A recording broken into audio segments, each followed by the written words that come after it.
back to attendee, and welcome to our attendees. This is now, yes, we're now live on YouTube. This is Uncle Vanya, the play by Anton Chekhov, and this is the Instant Shakespeare Company, and my name is Paul Sugarman. I'm the founder of Instant Shakespeare, and I'll be reading the stage directions. What I want to do now is just allow the readers to introduce themselves and say who they are and what role they're playing.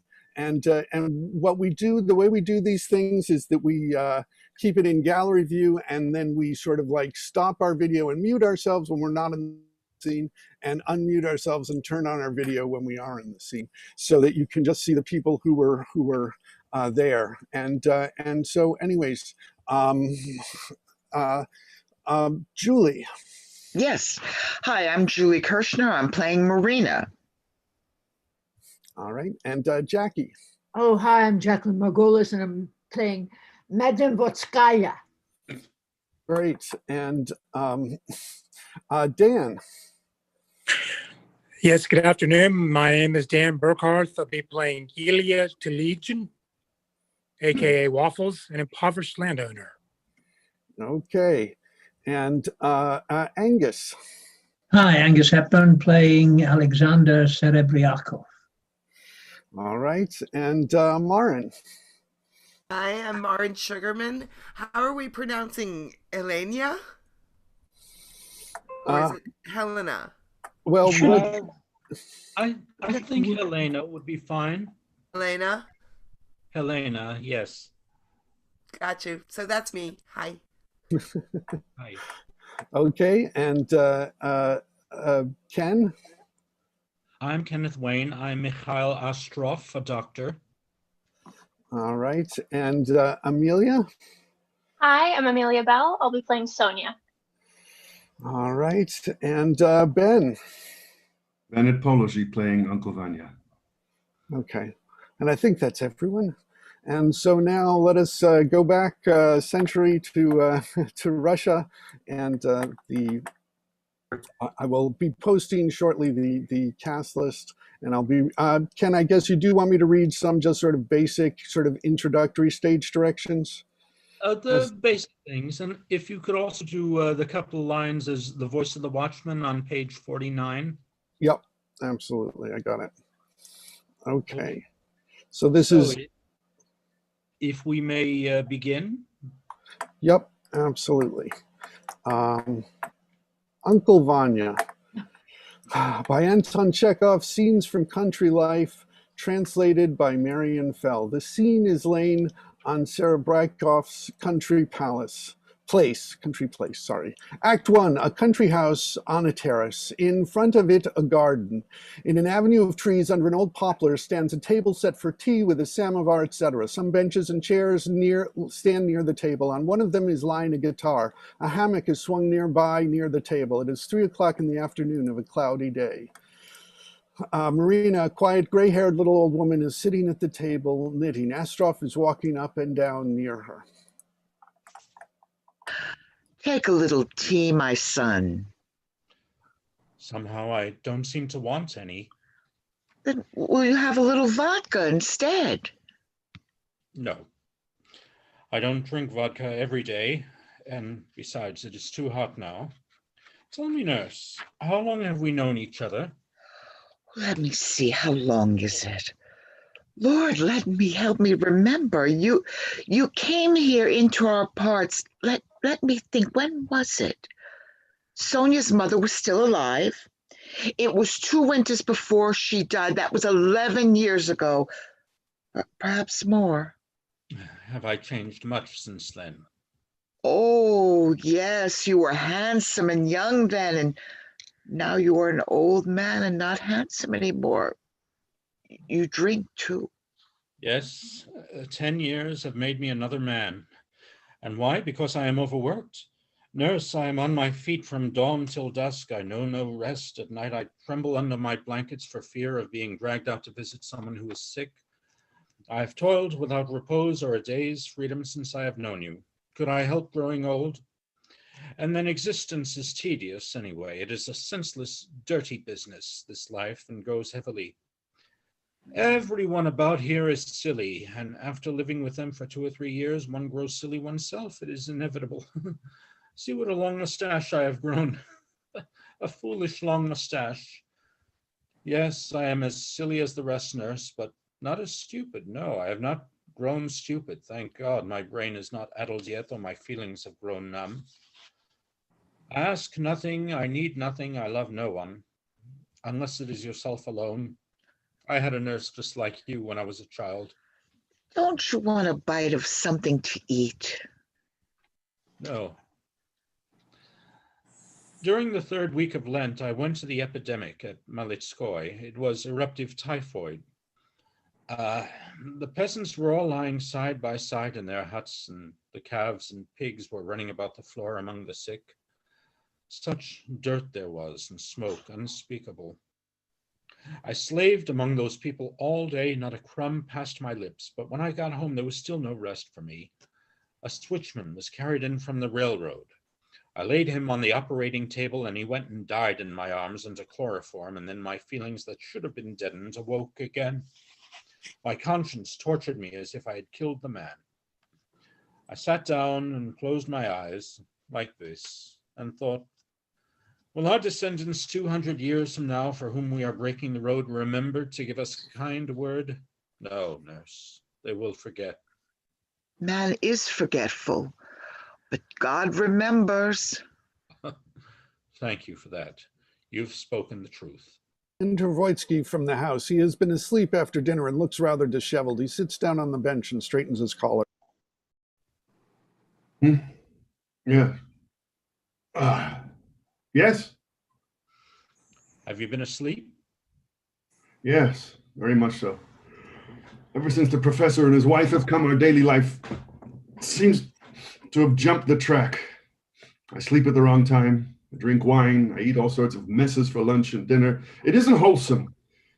Sonia and I used to work together and never had an idle moment. Now Sonia works alone. I only eat and drink and sleep. Something is wrong. Such a confusion in the house. The professor gets up at 12. The samovar is kept boiling all the morning, and everything has to wait for him.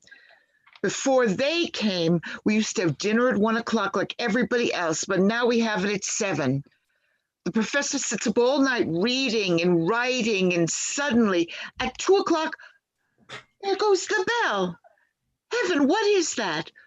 The professor wants some tea. Wake the servants, light the samovar. Whoa, Lord, what disorder. Will they be here long? 100 years. Professor has decided to make his home here.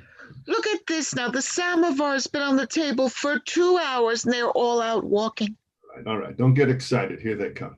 Voices are heard approaching, so break off Helena, Sonia, and Telegan come in from the depths of the garden, returning from their walk. Superb, superb. What beautiful views. They are wonderful, Your Excellency. Tomorrow Wonderful. we shall go into the woods, shall we, Papa? Ladies and gentlemen, tea is ready. Won't you please be good enough to send my tea to the library? I still have some work to finish. I'm sure you will love the woods.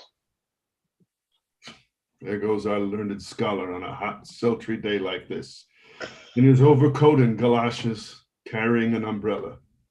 Trying to take good care of his health? Oh, how lovely she is. How lovely. I have never in my life seen a more beautiful woman. Do you know, Marina, that as I walk in the fields or in the shady garden, as I look at this table here, my heart swells with unbounded happiness. The weather is enchanting. The birds are singing. We're all living in peace and contentment. What more could the soul desire? Such eyes. Glorious woman. Come, Ivan, tell us something. What should I tell you? Haven't you any news for us? No, it is all stale. I am just the same as usual, perhaps worse because I've become lazy. I don't do anything now but croak like an old raven. My mother, the old magpie, is still chattering about the emancipation of women with one eye on her grave and the other on her learned books in which she's always looking for the dawn of a new life. And the professor? Ah, professor. Sits in his library from morning till night, as usual. Straining the mind, wrinkling the brow, we write, without respite our hope of praise in the future or now.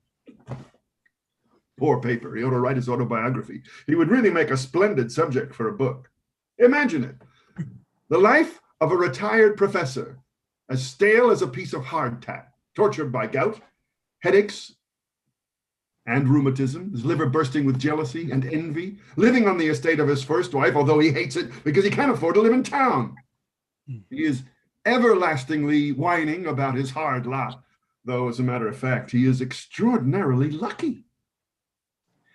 He is the son of a common deacon, and he has attained the professor's chair, become the son-in-law of a senator, is called Your Excellency, and so on. But I tell you something, the man has been writing on art for 25 years, and he doesn't know the very first thing about it. 25 years. He's been chewing on other men's thoughts about realism, naturalism, and all that foolishness. For 25 years, he's been reading and writing things that clever men have long known and stupid ones are not interested in. 25 years, he's been making his imaginary mountains out of molehills. And just think of the man's self-conceit and presumption all this time. 25 years, he's been masquerading in false clothes and now has retired, absolutely unknown to any living soul. And yet, see him, stalking across the earth like a demigod. I believe you envy him. Yes, I do. Look at the success he's had with women. Don Juan himself was not more favored. His first wife, my sister, was a beautiful, gentle being, as pure as the blue heaven there is above us, noble, great-hearted, with more admirers than he has pupils. And she loved him as only beings of angelic purity can love those who are as pure and beautiful as themselves. His mother-in-law, my mother, adores him to this day, and he still inspires a sort of worshipful awe in her. His second wife is, as you see, a brilliant beauty. She married him in his old age and has surrendered all the glory of her beauty and freedom to him. Why? What for? Is she faithful to him? Yes, unfortunately she is. Why, unfortunately? Because such fidelity is false, unnatural, root and branch. It sounds well, but there's no logic in it. It is thought immoral for a woman to deceive an old husband whom she hates, but quite moral for her to strangle her poor youth in her breast and banish every vital desire from her heart. Vanya, I don't like to hear you talk.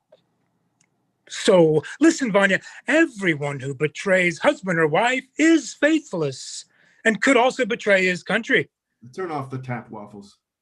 No, allow me, Vanya. My wife ran away with a lover on the day after our wedding because my exterior was unprepossessing. I have never failed in my duty since then, and I love her and am true to her to this day. I help her all I can and have given her my fortune to educate the daughter of herself and her lover. I have forfeited my happiness, but I have kept my pride, and her youth has fled, her beauty has faded, and according to the laws of nature, and her lover is dead. What has she kept? Helena and Sonia come in after them. Madame Vodskaya carrying a book. She sits down and begins to read. Someone hands her a glass of tea, which she drinks without looking up. There are some peasants waiting out there. Go and see what they want. I shall pour the tea. Marina goes out. Elena goes to the glass and sits drinking. I've come to see your husband. You wrote me that he had rheumatism and I know not what else, and that he was very ill, but he appears to be as lively as a cricket. You're muted.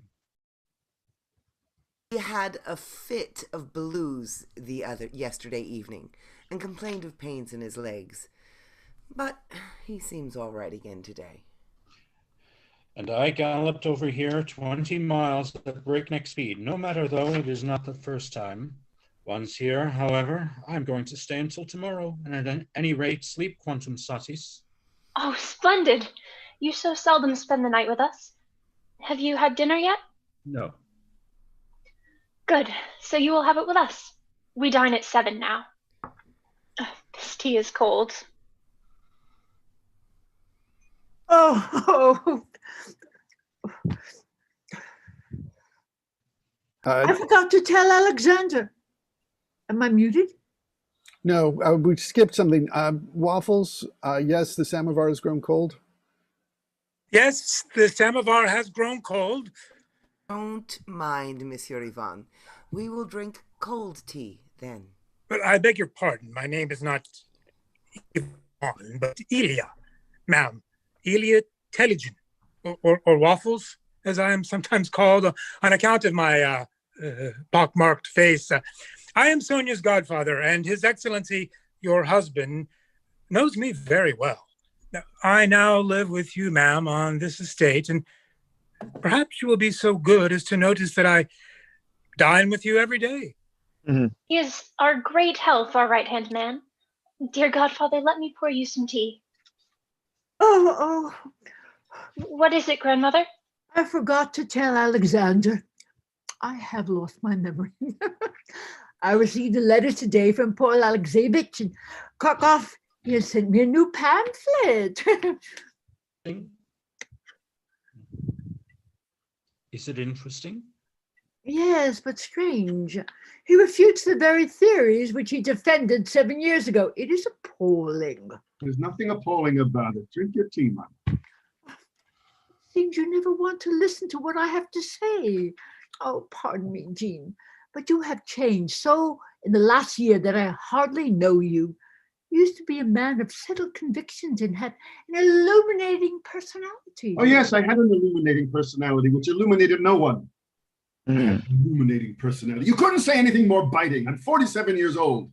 Until last year, I endeavored, as you do now, to blind my eyes by your pedantry to the truths of life. But now, if you only knew, if you knew how I lie awake at night, heartsick and angry, to think how stupidly I've wasted my time when I might have been winning from life everything which my old age now forbids. Uncle Vanya, how dreary. Oh, you speak as if your former convictions were somehow to blame. But you yourself, not they, were at fault. You have forgotten that a conviction in itself is nothing but a dead letter. You should have done something. Done something! Not every man is capable of being a writer, perpetuum mobile, like your Herr Professor. Oh, what do you mean by that? Mother, Uncle Vanya, I entreat you. I'm silent. I apologize. I'm silent.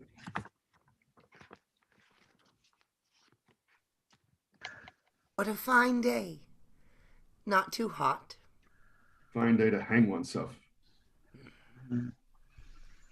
Telegan tunes his guitar. Chick. What did the peasants want, nurse? The same old thing, the same old nonsense. Chick, chick, chick. Why are you calling the chickens? Oh, the speckled hen has disappeared with her chicks. I'm afraid the crows have got her.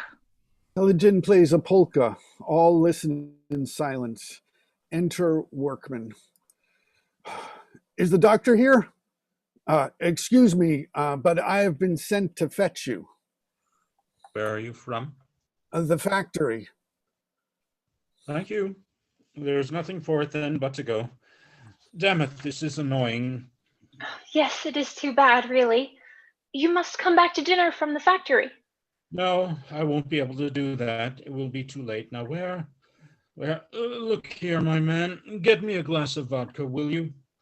Where? Oh, one of the characters in Ostrov's plays is a man with a long mustache and short wits, like me. However, let me bid you goodbye, ladies and gentlemen. I should be really delighted if you would come to see me someday with Miss Sonia. My estate is small, but if you are interested in such things, I should like to show you a nursery and seedbed whose like you will not find within 1,000 miles of here.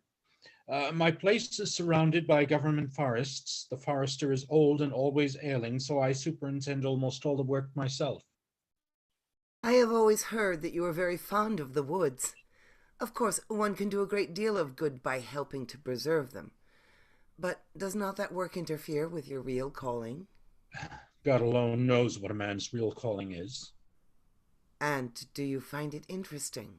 Yes, very. Oh, extremely. You are still young. Not over 36 or 7, I should say, and I suspect that the woods do not interest you as much as you say they do. I should think you would find them monotonous. No, the work is thrilling.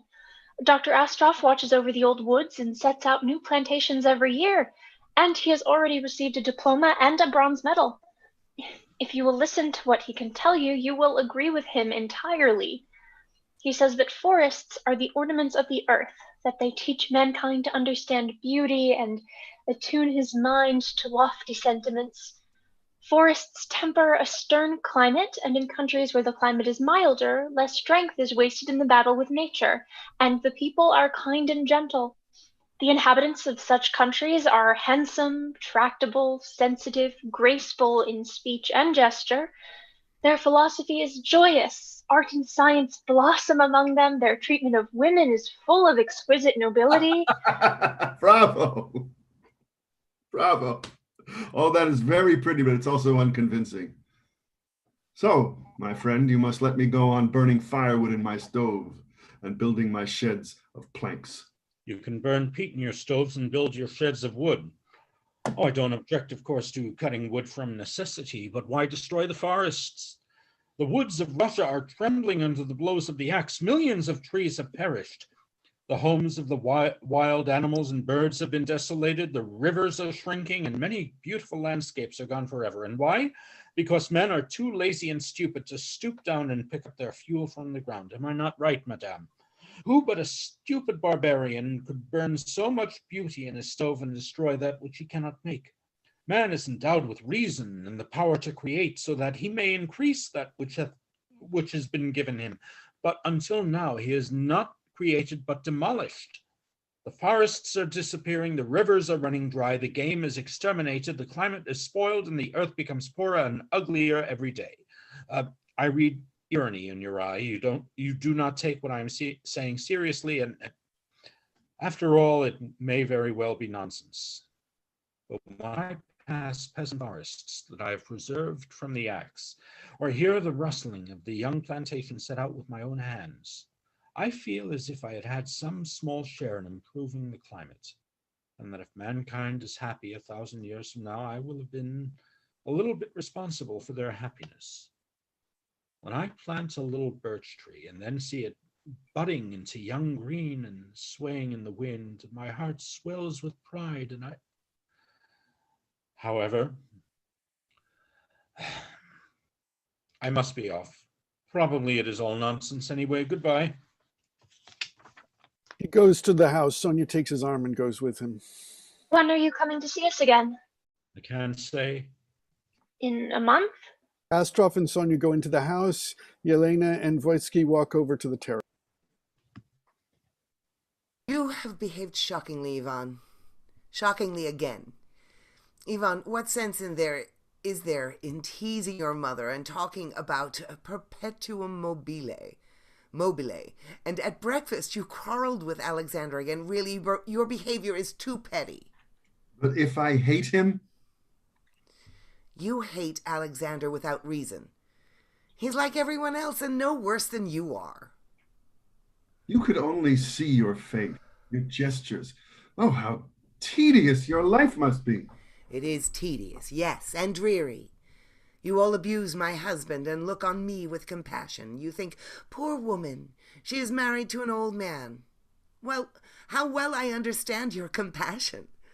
As Astaroth said just now, see how you thoughtlessly destroy the forests so that there will soon be none left. So you also destroy mankind, and soon fidelity and purity and self-sacrifice will have vanished with the woods. Why cannot you look calmly at a woman unless she is yours?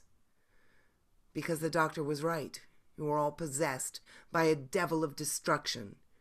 You have no mercy on the woods or the birds or on the women or on one another. I don't like your philosophy. That doctor has a sensitive, weary face, an interesting face. Sonia evidently likes him, and she is in love with him, and I can understand it. This is the third time he has been here since I have come, and I have not had a real talk with him yet, or made much of him. He thinks I am disagreeable. Do you know, Yvonne, the reason you and I are such friends? I think it is because we are both lonely and unfortunate. Yes, unfortunate. Don't look at me in that way. I don't like it.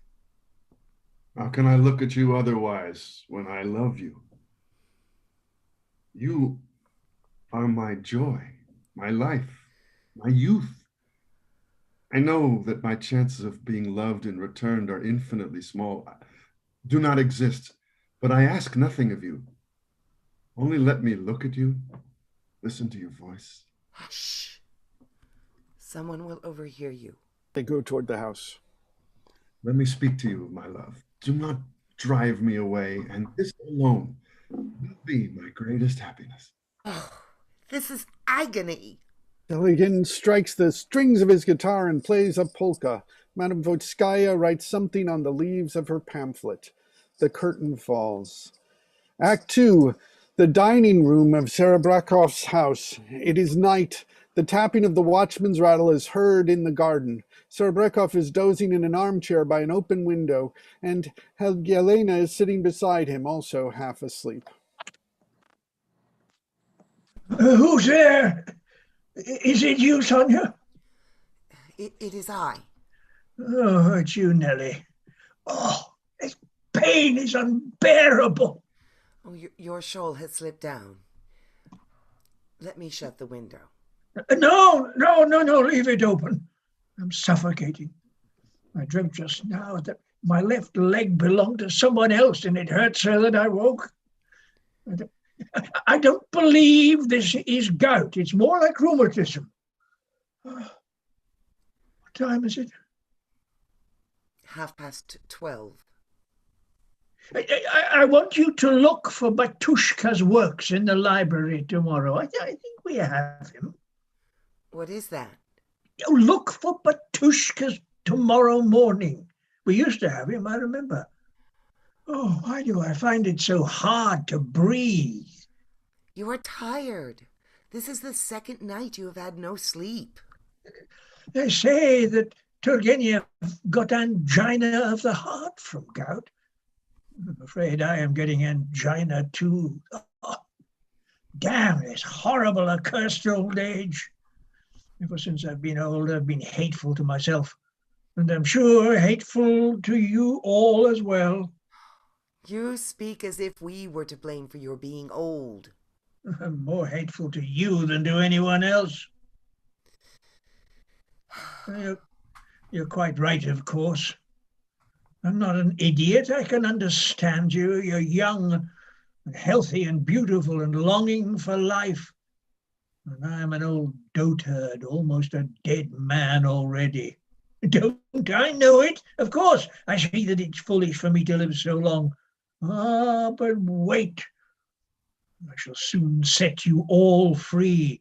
My life cannot drag on much longer. You are overtaxing my powers of endurance. Be quiet, for God's sake. It appears that, thanks to me, everybody's power of endurance is being overtaxed.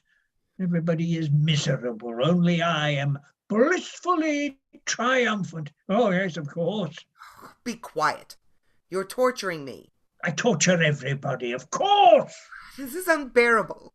Tell me, what is it you want me to do? Nothing. Then be quiet, please.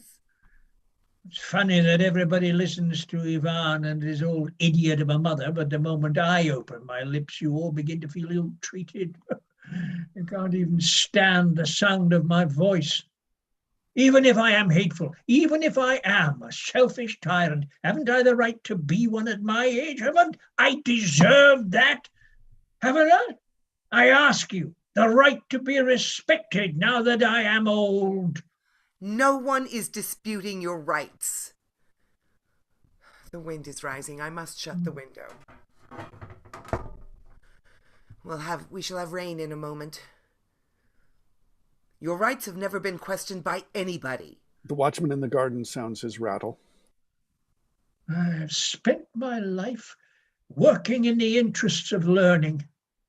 I'm used to my library and the lecture hall and to the esteem and admiration of my colleagues. Now I suddenly find myself plunged in this wilderness, condemned to see the same stupid people from morning till night and listen to their futile conversation. I want to live! I long for success and fame and the stir of the world, and here I am in exile. Oh, it's dreadful to spend every moment grieving for the lost past, to see the success of others and sit here with nothing to do but to fear death. I cannot stand it. It's more than I can bear, and you will not even forgive me for being old. Wait. Have patience. I shall be old myself in 4 or 5 years. Sonia comes in. Mother, you sent for Dr. Astroff, and now when he comes, you refuse to see him. It is not nice to give a man so much trouble for nothing. What do I care about your Astroff? He understands of medicine about as well as I understand astronomy. We can't send for the whole medical faculty, can we, to treat your gout? I won't talk to that madman. Do as you please. It's all the same to me.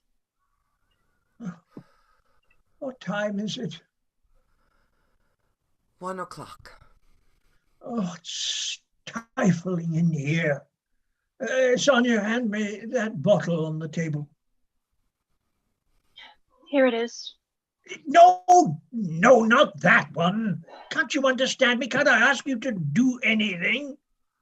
Please don't be captious with me. Some people may like it, but you must spare me, if you please, because I don't. Besides, I haven't the time.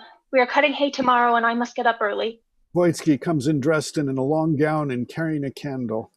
The storm's coming up. There it is. Go to bed, Yelena and Sonia. I've come to take your place. No, don't leave me alone with him. Oh, don't, he'll begin to lecture me. You must give them a little rest. They have not slept for 2 nights. No, let them go to bed. But you go away too. Thank you. I implore you to go. For the sake of our former friendship, do not protest against going. Yeah, we'll talk some other time. Our former friendship? Our former? Hush, Uncle Vanya. Oh, my darling, don't leave me alone with him. He'll begin to lecture me. It's ridiculous. Marina comes in carrying a candle. You must go to bed, nurse. It's late. I haven't cleared away the tea things. Can't go to bed yet. No one can go to bed. They're all worn out. Only I enjoy perfect happiness. What's the matter, Master? Does it hurt? My own legs are aching too. Oh, so badly. You have had this illness such a long time. Sonia's dead mother used to stay awake with you too and wear herself out for you. She loved you dearly. Old people want to be pitied as much as young ones, but nobody cares about them somehow. Come, Master, let me give you some linden tea and warm your poor feet for you. I shall pray to God for you. Let us go, Marina. My own feet are aching so badly, oh, so badly. Sonia's mother used to wear herself out with sorrow and weeping. You were still little and foolish then, Sonia. Come, Master. So Brekov, Sonia, and Marina go out. I am absolutely exhausted by him and can hardly stand. You're exhausted by him, and I'm exhausted by my own self. I haven't slept for 3 nights.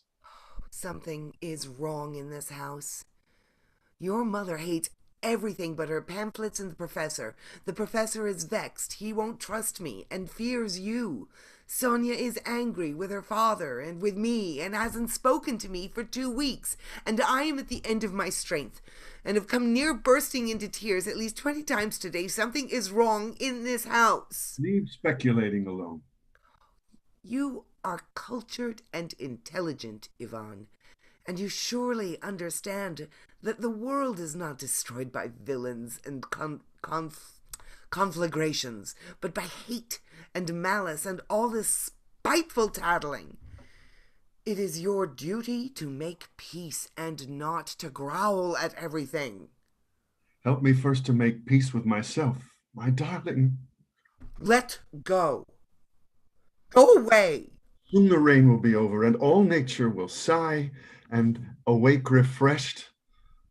Only I'm not refreshed by that storm. Day and night the thoughts haunt me like a fiend that my life is lost forever. My past does not count because I frittered it away on trifles, and the present has so terribly miscarried. What shall I do with my life, my love? What is to become of them? This wonderful feeling of mine will be wasted and lost as a ray of sunlight is lost that falls into a dark chasm, and my life will go with it.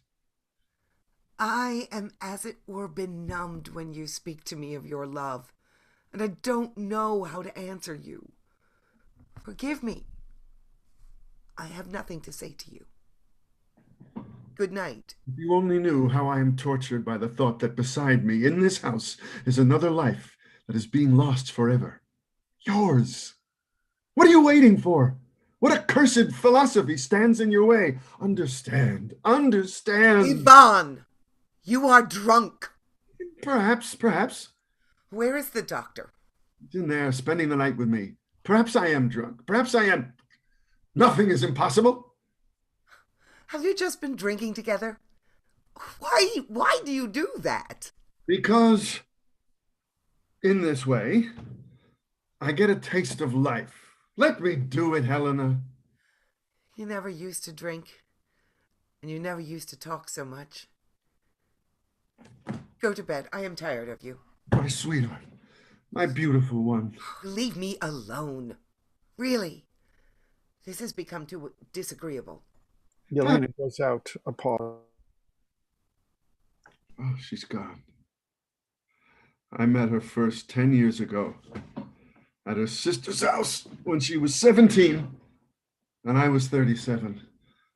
Why did I not fall in love with her then and propose to her? It would have been so easy. And now she would have been my wife. We would have both have been waked tonight by the thunderstorm, and she would have been frightened, but I would have held her in my arms and whispered, "Don't be afraid, I'm here." Oh, the enchanting dream, so sweet that I laugh to think of it. Oh my God, my head reels. Why am I so old? Why won't she understand me? I hate all that rhetoric of hers, that morality of indolence, that absurd talk about the destruction of the world. Oh, have I been deceived? For years, I've worshipped that gout-ridden professor. Sonia and I have squeezed this estate dry for his state. We bartered our butter and curds and peas like mice. We have never kept a morsel for ourselves so that we could scrape enough pennies together to send to him. I was so proud of him and of his learning. I received all his words and his writings as inspired. And now he's retired. What is the total of his life? Blank. He is absolutely unknown. His fame has burst like a soap bubble. I've been deceived. I see that now. Basely deceived. Astroff comes in. He has his coat on, but without his waistcoat or collar, and is slightly drunk. Tellegen follows him, carrying a guitar. Play. But everyone is asleep. Play. Tellegen begins to play softly. Are you alone here? No women about? The hut is cold, the fire is dead. Where shall the master lay his head? The thunderstorm woke me. It was a heavy shower. What time is it? Devil only knows. I thought I heard Helena's voice. She was here a moment ago. What a beautiful woman. Medicine, is it? What a variety we have. Prescriptions from Moscow, from Kharkov, from Tula. Why, he's been pestering all the towns of Russia with his gout. Is he ill or simply shamming? He's really ill. What is the matter with you tonight? You seem sad. Is it because you are sorry for the professor? Leave me alone. Or in love with the professor's wife? She is my friend. Already? What do you mean, already? A woman can only become a man's friend after having first been his acquaintance and then his beloved. And then she becomes his friend. A vulgar philosophy. What do you mean? Yes. I must confess I am getting vulgar, but then you see, I am drunk. I usually only drink like this once a month. At such times, my audacity and temerity know no bounds. I feel capable of anything. I attempt the most difficult operations and do them magnificently. The most brilliant plans for the future take shape in my head. I am no longer a poor fool of a doctor, but mankind's greatest benefactor. I evolve my own system of philosophy, and all of you seem to crawl at my feet like so many insects or microbes. Play waffles. Play waffles.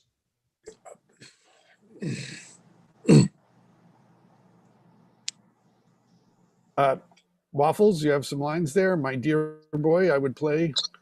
My dear boy, I am with all my heart, but do listen to reason. Everybody in this house is asleep. Play. Tellington plays softly. I want a drink. Come, we still have some brandy left. And then as soon as it is day, you will come home with me. I beg your pardon, I have no collar on. He goes out quickly, followed by Tellington.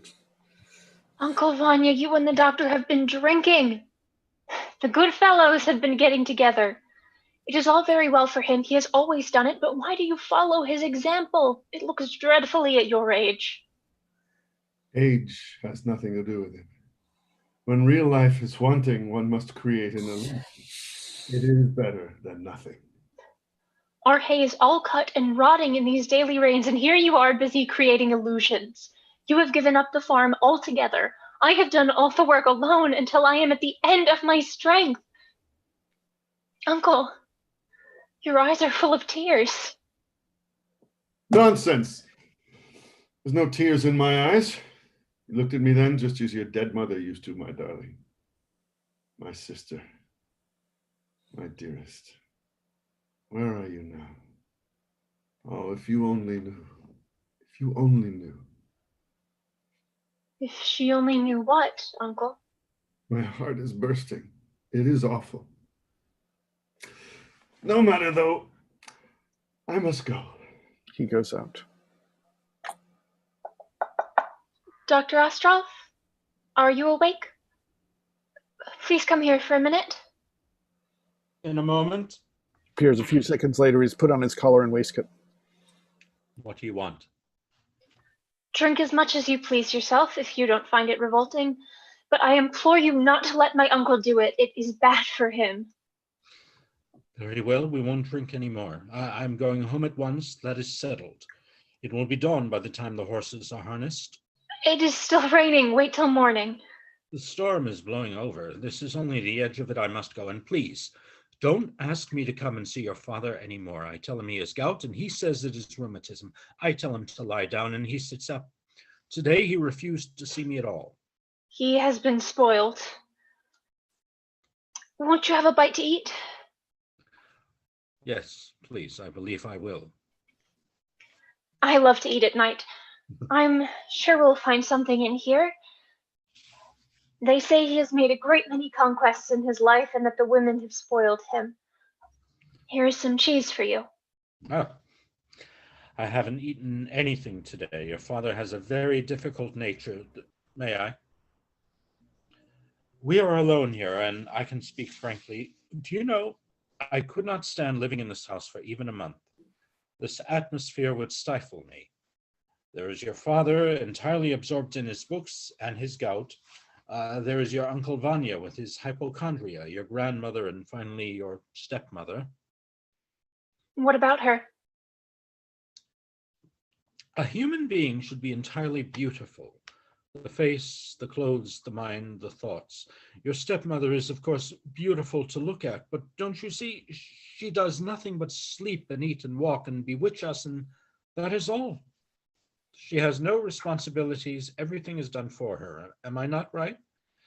And an idle life can never be a pure one. However, I may be judging her too severely. Like your Uncle Vanya, I am discontented, and so we are both grumblers. Aren't you satisfied with life?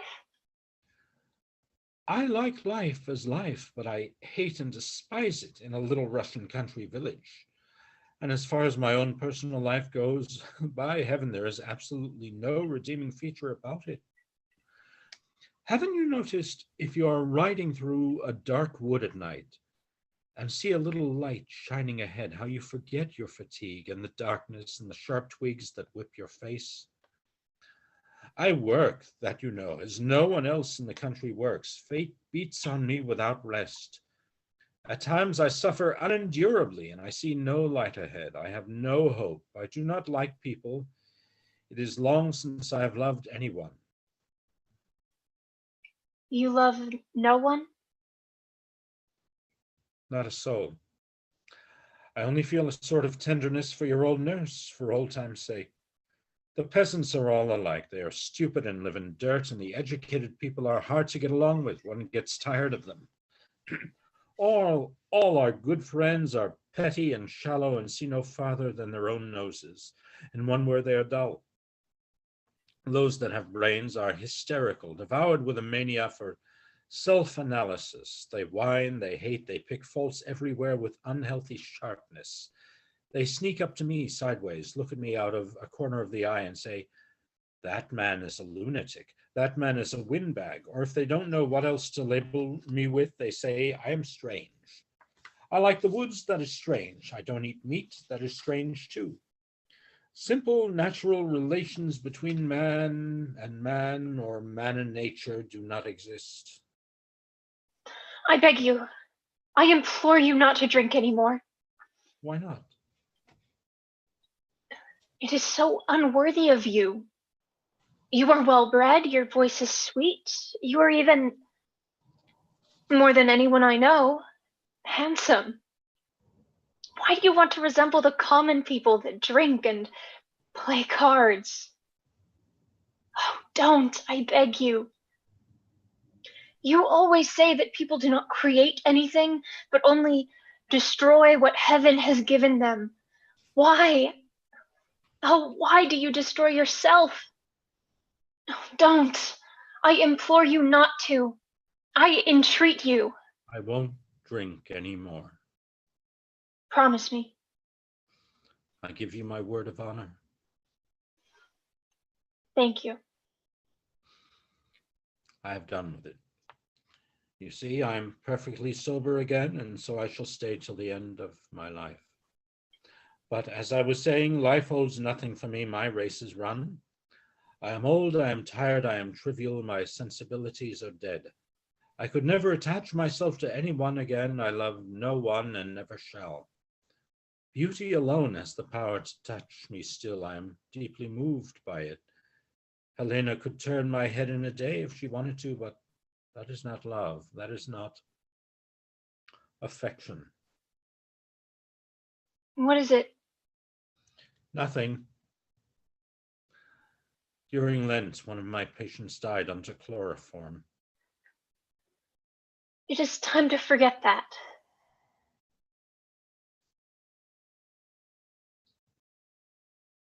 Tell me, doctor, if I had a friend or a younger sister, and if you knew that she, well, loved you, What would you do? I don't know. I don't think I should do anything. I should make her understand that I could not return her love. However, my mind is not bothered about those things now. I must start at once if I am ever to get off. Well, goodbye, my dear girl. At this rate, we shall stand here talking till morning. I shall go out through the sitting room because I am afraid your uncle might detain me. He goes out. Not a word. His heart and soul are still locked from me. And yet, for some reason, I am strangely happy. I wonder why. I told him that he was well-bred and handsome and that his voice was sweet. Was that a mistake? I can still feel the air. I can still feel his voice vibrating in the air. It caresses me. Oh, how terrible it is to be plain. I am plain, I know it. As I came out of church last Sunday, I overheard a woman say, "She is a dear, noble girl, but what a pity she is so ugly." So ugly. Elena comes in and throws open the window. Oh, the storm is over. Oh, what delicious air. Where's the doctor? He is gone. Sonia, Yes? how much longer are you going to sulk at me? We have not hurt each other. Why not be friends? We've had enough of this. I myself. Let us make peace.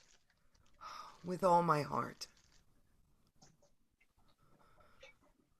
Has Papa gone to bed? No. He is sitting up in the drawing room. Heaven knows what reason you and I had for not speaking to each other for weeks. Who left this sideboard open? Dr. Astrov has just had some supper. There is some wine. Let us seal our friendship. Yes, let's. Out of one glass. So we are friends. Are we? Yes.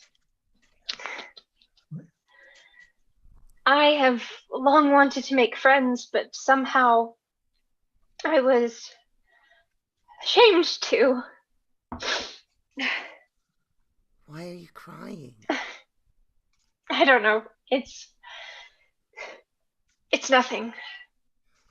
There. Don't cry. Silly. Oh, now I am crying too. You are angry with me because I seem to have married your father for his money. But don't believe the gossip you hear. I swear to you, I married him for love. I was fascinated by his fame and learning. I know now that it was not real love, but it seemed real at the time. I'm innocent, and yet your clever, suspicious eyes have been punishing me for an imaginary crime ever since my marriage. Peace. Let us forget the past. You must not look so at people. It is not becoming to you. You must trust people, or life becomes impossible. Tell me, truly, as a friend, are you happy? Truly, no. I knew it. One more question. Do you wish your husband were young? What a child you are. Of course I do. Go on, ask something else. Do you like the doctor? Yes, very much indeed. I have a stupid face, haven't I? He has just gone out, and his voice is still in my ears. I hear his step, I see his face in the dark window. Let me say all I have in my heart. But no, I cannot speak of it so loudly. I am ashamed. Come to my room and let me tell you there. I seem foolish to you, don't I? Talk to me of him. What can I say? He is clever. He can do everything. He can cure the sick and plant woods. It is not a question of medicine and woods, my dear. He is a man of genius. Do you know what that means? It means he is brave, profound, and of clear insight. He plants a tree, and his mind travels 1,000 years into the future, and he sees visions of the happiness of the human race. People like him are rare and should be loved. But what if he does drink and act roughly at times? A man of genius cannot be a saint in Russia. There he lives, cut off from the world by cold and storm and endless roads of bottomless mud, surrounded by a rough people who are crushed by poverty and disease, his life one continuous struggle with never a day's respite. How can a man live like that for 40 years and keep himself sober and unspotted? I wish you happiness with all my heart. You deserve it. As for me, I am a worthless, futile woman. I have always been futile. In music, in love, in my husband's house, in a word, everything. When you come to think of it, Sonia, I am really very, very unhappy. Happiness can never exist for me in this world. Never. Why do you laugh? I am so happy. So happy. I want to hear music. I might play a little. Oh, do. Do. I could not possibly go to sleep now. Do play. Yes, I will. Your father is still awake. Music irritates him when he is ill. But if he says I may, then I shall play a little. Go, Sonia, and ask him. Very well. He goes out. The watchman's rattle is heard in the garden. It is long since I have heard music. And now I shall sit and play and weep like a fool. Is that you rattling out there, Ephraim? It is I. Don't make such a noise. Your master is ill. I am going away this minute. He said no. The curtain falls. All right, we're going to take a brief break now since it's a 4-act play and we're through the first 2 acts.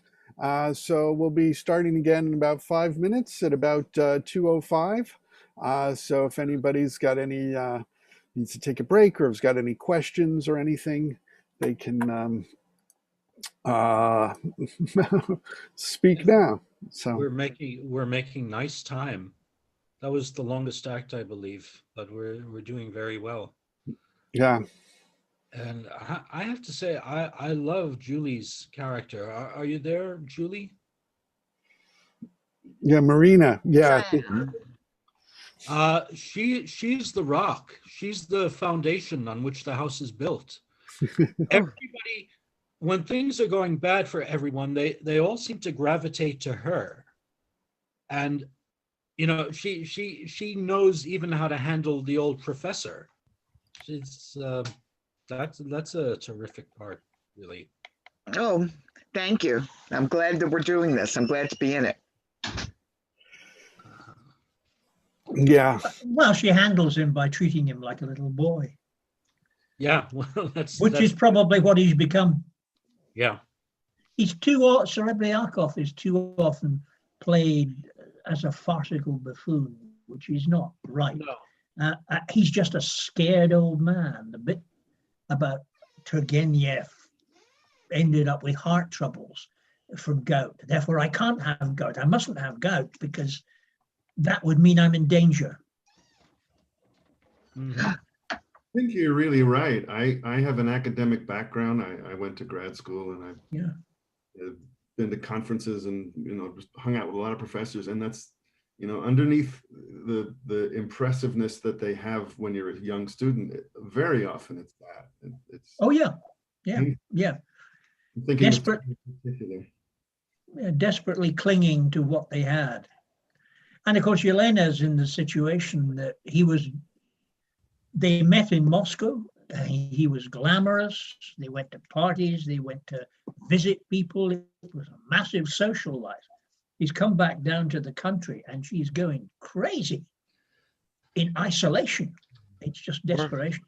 You know what I find also really heartbreaking is I'm 60 and I'm a PhD myself, and your views change. But when you're a professor and you're continuing to teach graduate and undergraduate courses, you've got this realize that you sort can't of opinion that you're see it if you have the script out. sort of That's doing something wrong. As long as they can see it. No, supposed interesting. you're supposed to still be enthusiastic in a way that you were as a young professor or as a high-level grad student, and life comes at you, your point of view changes, and it can really feel like, shit, what have I been doing? Yeah. And I feel that in what you're doing today. It's very painful. Are you you're in this, you're a scientist, right? Yeah. You may know what I'm talking about. Oh yeah, I used to teach quite a lot. After the first few years, when you begin to see exactly the same attitudes coming through every time, the people whose attitude is, am I going to be asked this on the exam? If not, why are you wasting my time teaching it to me? It's kind of soul destroying. Yeah. And then every so often you get the brilliant one who turns in an exam answer that could be straight out of somebody else's textbook. They're so good at it and they've really got the message. Makes it all worthwhile. Yeah. What I like, everybody raves about Vanya on 42nd Street, which used the Mamet translation. And I've worked the Mamet translation. This is the third or fourth time I've done Serebriakov. I did it at the Cocteau, I did it with Folding Chair, and they used the Mamet translation. And what upset me about what Mamet did was he took all the atmosphere away. Those moments where the watchman is walking around the house and tapping on the house, because the dashas in those days were built up on stilts and the rats used to get under them and skulk in there and then come out at night. And the watchman's job was to go around the house and rattle and hit the wood to drive the rats away. Chekhov was absolutely focused on the contribution of music and sound to atmosphere. And if you take that away, you're throwing it away. You're throwing so much of the atmosphere that he's trying to create. That's so fascinating, Angus. Yeah. It's in, I think it's in Seagull, where they talk about the strange noises when they're outside. And when Paul and I were up in Massachusetts doing the Shakespeare and Company Winter Intensive, we had a dorm right next to the lake. And the lake it was in January, so it was mostly frozen, but it would make the most outrageous, most extraterrestrial sounding noises when the branches hit the surface, and it would go whoop, whoop, whoop, whoop, whoop, whoop. Oh yeah, it's reverberating. Right. And Paul and I realized it was like, oh my gosh, that's the sound that Chekhov is talking about. Oh yeah, like and there's also the sounds in the house within the chimney, I think those are, and the samovar, all of those things are just so important to check off. Oh yeah, absolutely. The only problem we tend to have nowadays is a lot of his musical references we can't work out, because what he's referring to that people would have known at the time, that music or that song has been lost. The big one is always that in Three Sisters, when the doctor comes back in and says tarara boom die, depending on how some people just translate a repeat of that. One translation is tarara boom die, I'm sitting on the curb today. If you look at the original Russian, it's tarara boom die, sishu na tumbyaya. I'm sitting on a tombstone, and a curbstone. A curbstone was actually a big tall post that they used to tie the sheep to when they came into town with their animals, or they tied, the animal to it. And he then says, oh, it doesn't matter. None of it matters. Now, we don't get that, but the Russian audiences at the time would have known that song because it was extremely popular. And the line was, tarara boom die, I'm sitting on the curb today, and my heart breaks because I am of so little importance. Wow. And the audience would get that, but we don't, because that's not the lyrics of the song in the States and in Britain. Wow. But he used that all the time. Yeah, his use of sounds and of music and of song is really great. Well, let's get on, and we can talk a little bit more afterwards. And let's resume again with Act 3, the drawing room of Sarah Brakyov's house. There are 3 doors, one to the right, one to the left, and one in the center of the room. Voitska and Sonia are sitting down. Helena is walking up and down, absorbed in thought. We were asked by the professor to be here at 1 o'clock. It's now 1:45. Seems he has some communication to make to the world. Probably a matter of business. He never had any business. He writes twaddle, grumbles, and eats his heart out with jealousy. That's all he does. Uncle.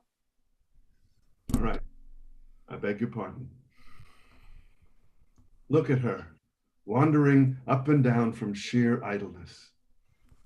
Sweet picture, really. I wonder you are not bored, droning on in the same key from morning till night. I'm dying of this tedium. What shall I do? There is plenty to do if you would. For instance? You could help run this place, teach the children, take care for the sick. Isn't that enough? Before you and Papa came, Uncle Vanya and I used to go to market ourselves to deal in flour. I don't know anything about such things. Besides, they don't interest me. It is only in novels that women go out and teach and heal the peasants. How can I suddenly begin to do it? How can you live here and not do it? Wait a while, you'll get used to it all. Don't be sad, dearest. You feel miserable and restless and can't seem to fit into this life, and your restlessness is catching. Look at Uncle Vanya. He does nothing now but haunt you like a shadow, and I have left my work today to come here and talk with you. I am getting lazy and don't want to go on with it. Dr. Astroff hardly used to come here. It was all we could do to persuade him to visit us once a month, and now he has abandoned his forestry and his practice and comes out every day. You must be a witch. Why should you languish here? Come, my dearest, my beauty, be sensible. The blood of a nixie runs in your veins. Won't you let yourself be one? Give your nature the reins for once in your life. Fall head over heels in love with some other water sprite, and plunge down head first into a deep pool so that the Herr Professor and all of us may have our hands free again. Leave me alone! How cruel you are! There, my beauty. I apologize. Please, forgive me. Confess that you would try the patience of an angel. As a peace offering, I'm going to fetch some flowers, which I picked for you this morning. Some autumn roses, beautiful, sorrowful roses. Autumn roses. beautiful, sorrowful roses. September already. How shall we live through the long winter here? Where's the doctor? He is writing in Uncle Vanya's room. I'm glad Uncle Vanya has gone out. I want to talk to you about something. About what? About what? Oh, there. That will do. Don't, Sonia.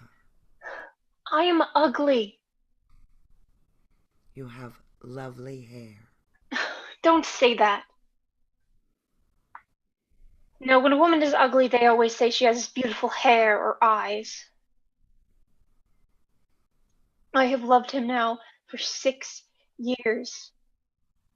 I have loved him more than one loves one's mother. I seem to hear him beside me every moment of the day. I feel the pressure of his hand on mine. If I look up, I seem to see him coming, and as you see, I run to you to talk of him. He is here every day now, but he never looks at me. He does not notice my presence. It is agony. I have absolutely no hope. No hope. Oh my God. Give me the strength to endure. I prayed all last night. I often go up to him and speak to him and look into his eyes. My pride is gone. I am not mistress of myself. Yesterday I told Uncle Vanya I couldn't control myself, and all the servants know it. Everyone knows that I love him. Does he? No. He never notices me. He is a strange man. Listen, Sonia. Will you allow me to speak to him? I shall be careful. Only hint. Really, to be in uncertainty all these years, let me do it. Splendid. Oh, it will be easy to find out whether he loves you or not. Don't be ashamed, sweetheart. Don't worry. I shall be careful. He will not notice a thing. We only want to find out whether it is yes or no, don't we? And if it is no, then we must keep away from here. Is that so? It will be easier not to see him anymore. We won't put off the examination an instant. He said he had a sketch to show me. Go and tell him at once that I want to see him. Will you tell me the whole truth? Of course I will. I am sure that no matter what it is, it will be easier for you to bear than this uncertainty. Trust me, my dearest. Yes. Yes, I shall say that you want to see his sketch. No, it is better not to know. And yet, there may be hope. What do you say? Nothing.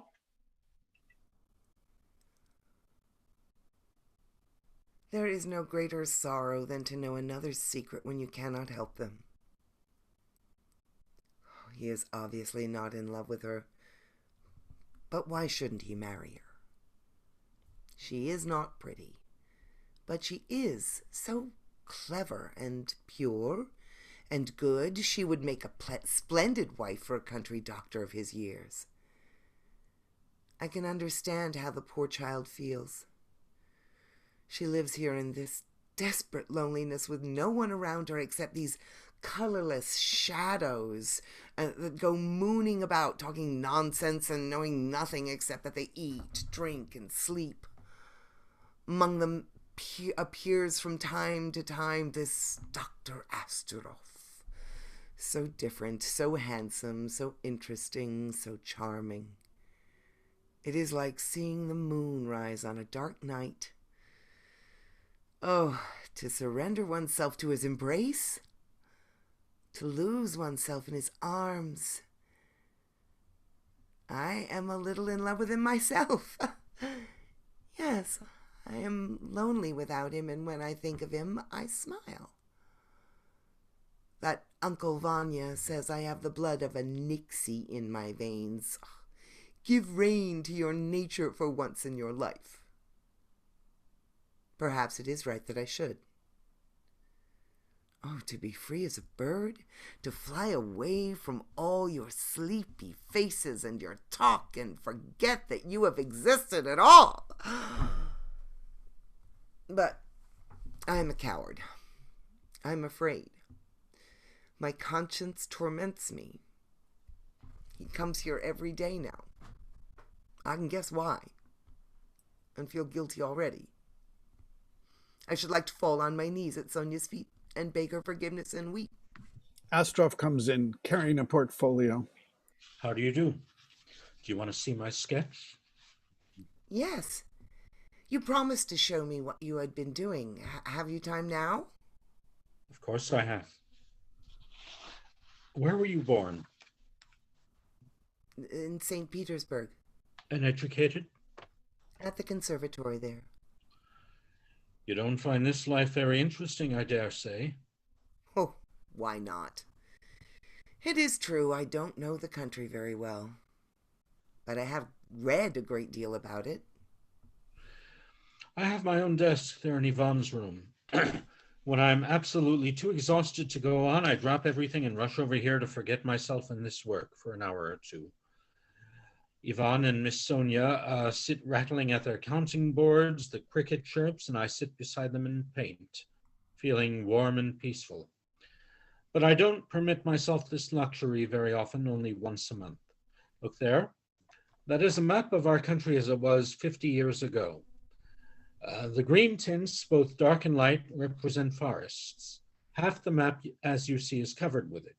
Where the green is striped with red, the forests were inhabited by elk and wild goats. Here on this lake lived great flocks of swans and geese and ducks. As the old men say, there was a power of birds of every kind. Now they have vanished like a cloud. Beside the hamlets and villages, you see I have dotted down here and there the various settlements, farms, hermits' caves, and watermills.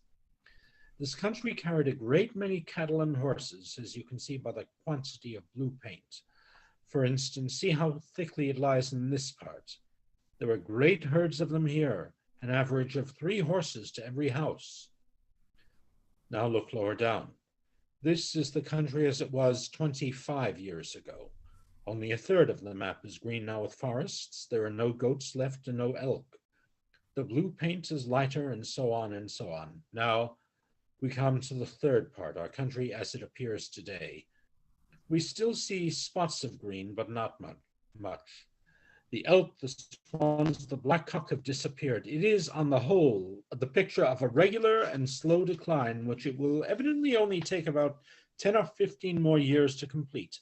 You may perhaps object that it is the march of progress, that the old order must give place to the new, and you might be right. If roads had been run through these ruined woods, or if factories and schools had taken their place, the people then would have become better educated and healthier and richer. But as it is, we have nothing of the sort. We have the same swamps and mosquitoes, the same disease and want, the typhoid, the diphtheria, the burning villages. We are confronted by the degradation of our country, brought on by the fierce struggle for existence of the human race. It is the consequence of the ignorance and unconsciousness of starving, shivering, sick humanity that to save its children instinctively snatches at everything that can warm it and still its hunger.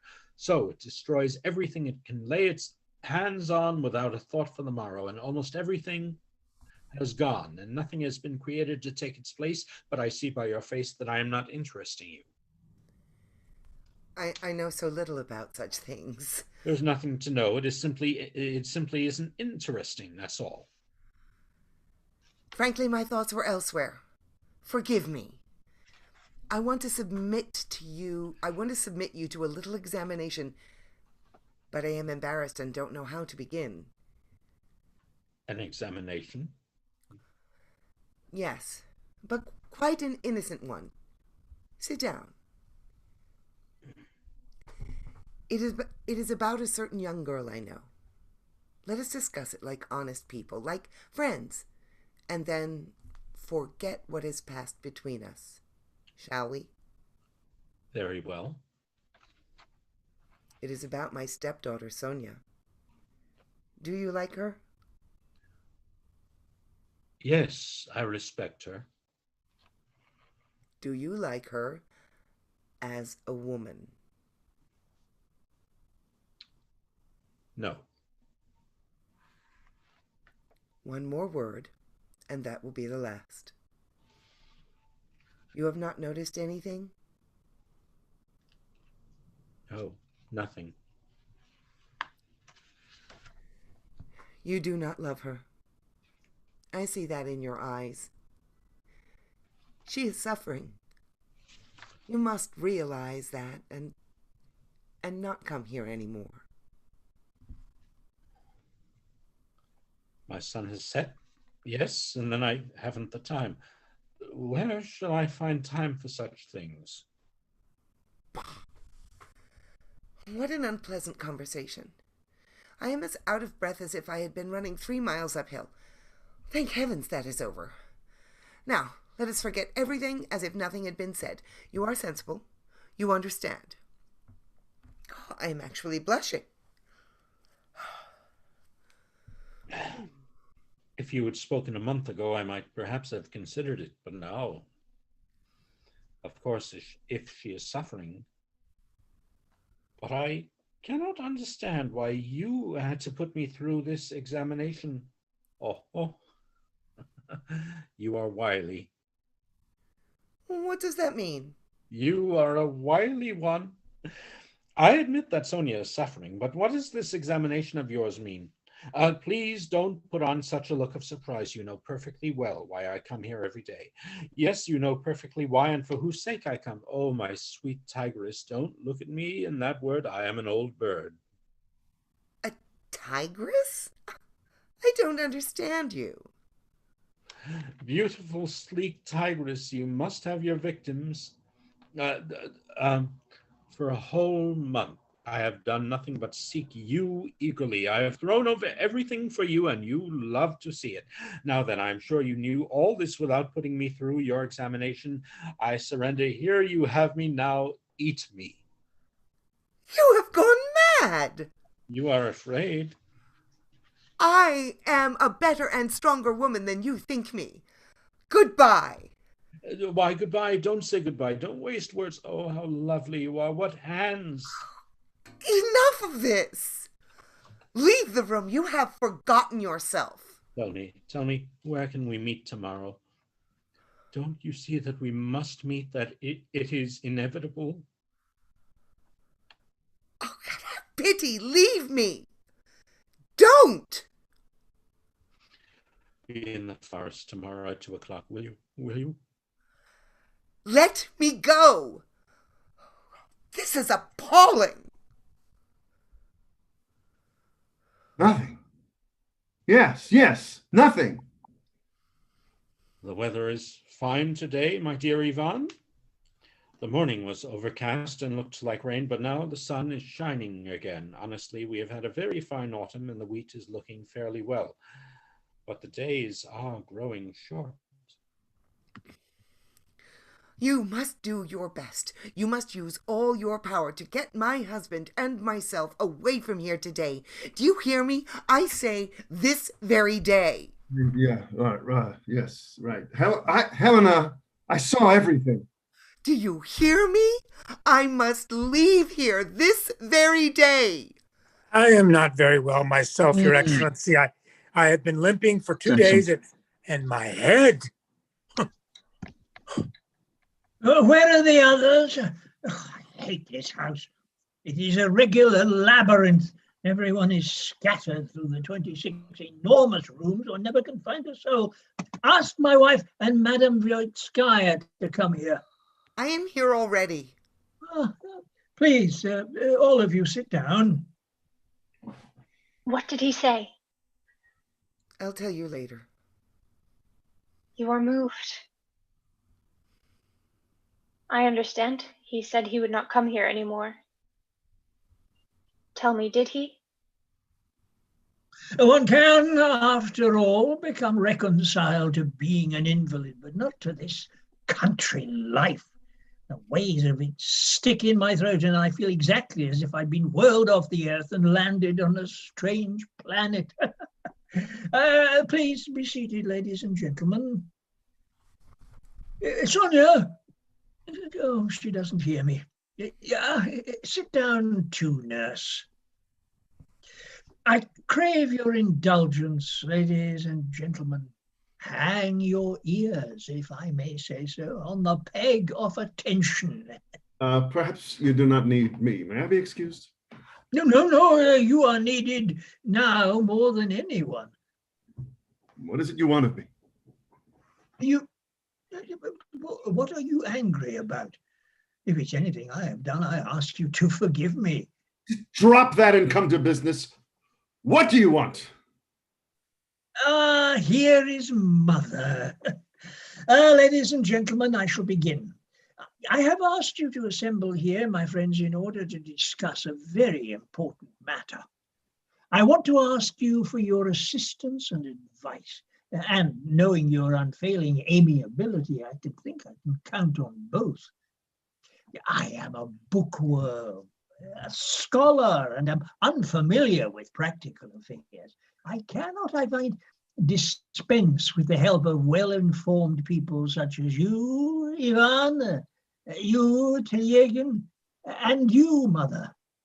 The truth is, manet omnes una nox. That is to say, our lives are in the hands of God. And as I am old and ill, I realize that the time has come for me to dispose of my property in regards to the interests of my family. My life is nearly over. And I'm not thinking of myself, but I have a young wife and daughter. I cannot continue to live in the country. We were not made for country life. And yet we cannot afford to live in town on the income derived from this estate. We might sell the woods, but that would be an expedient we could not resort to every year.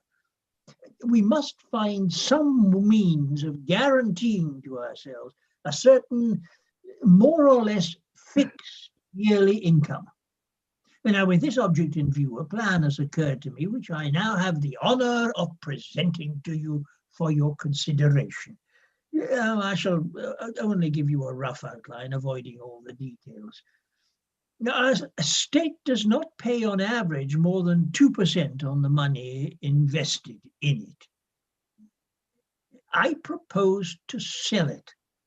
If we then invest our capital in bonds, it will earn us 4 to 5%, and we should probably have a surplus of over several thousand rubles, with which we could buy a summer cottage in Finland. Hold it.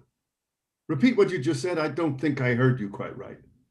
I said we would invest the money in bonds and buy a cottage in Finland with the surplus. No, not Finland. You said something else.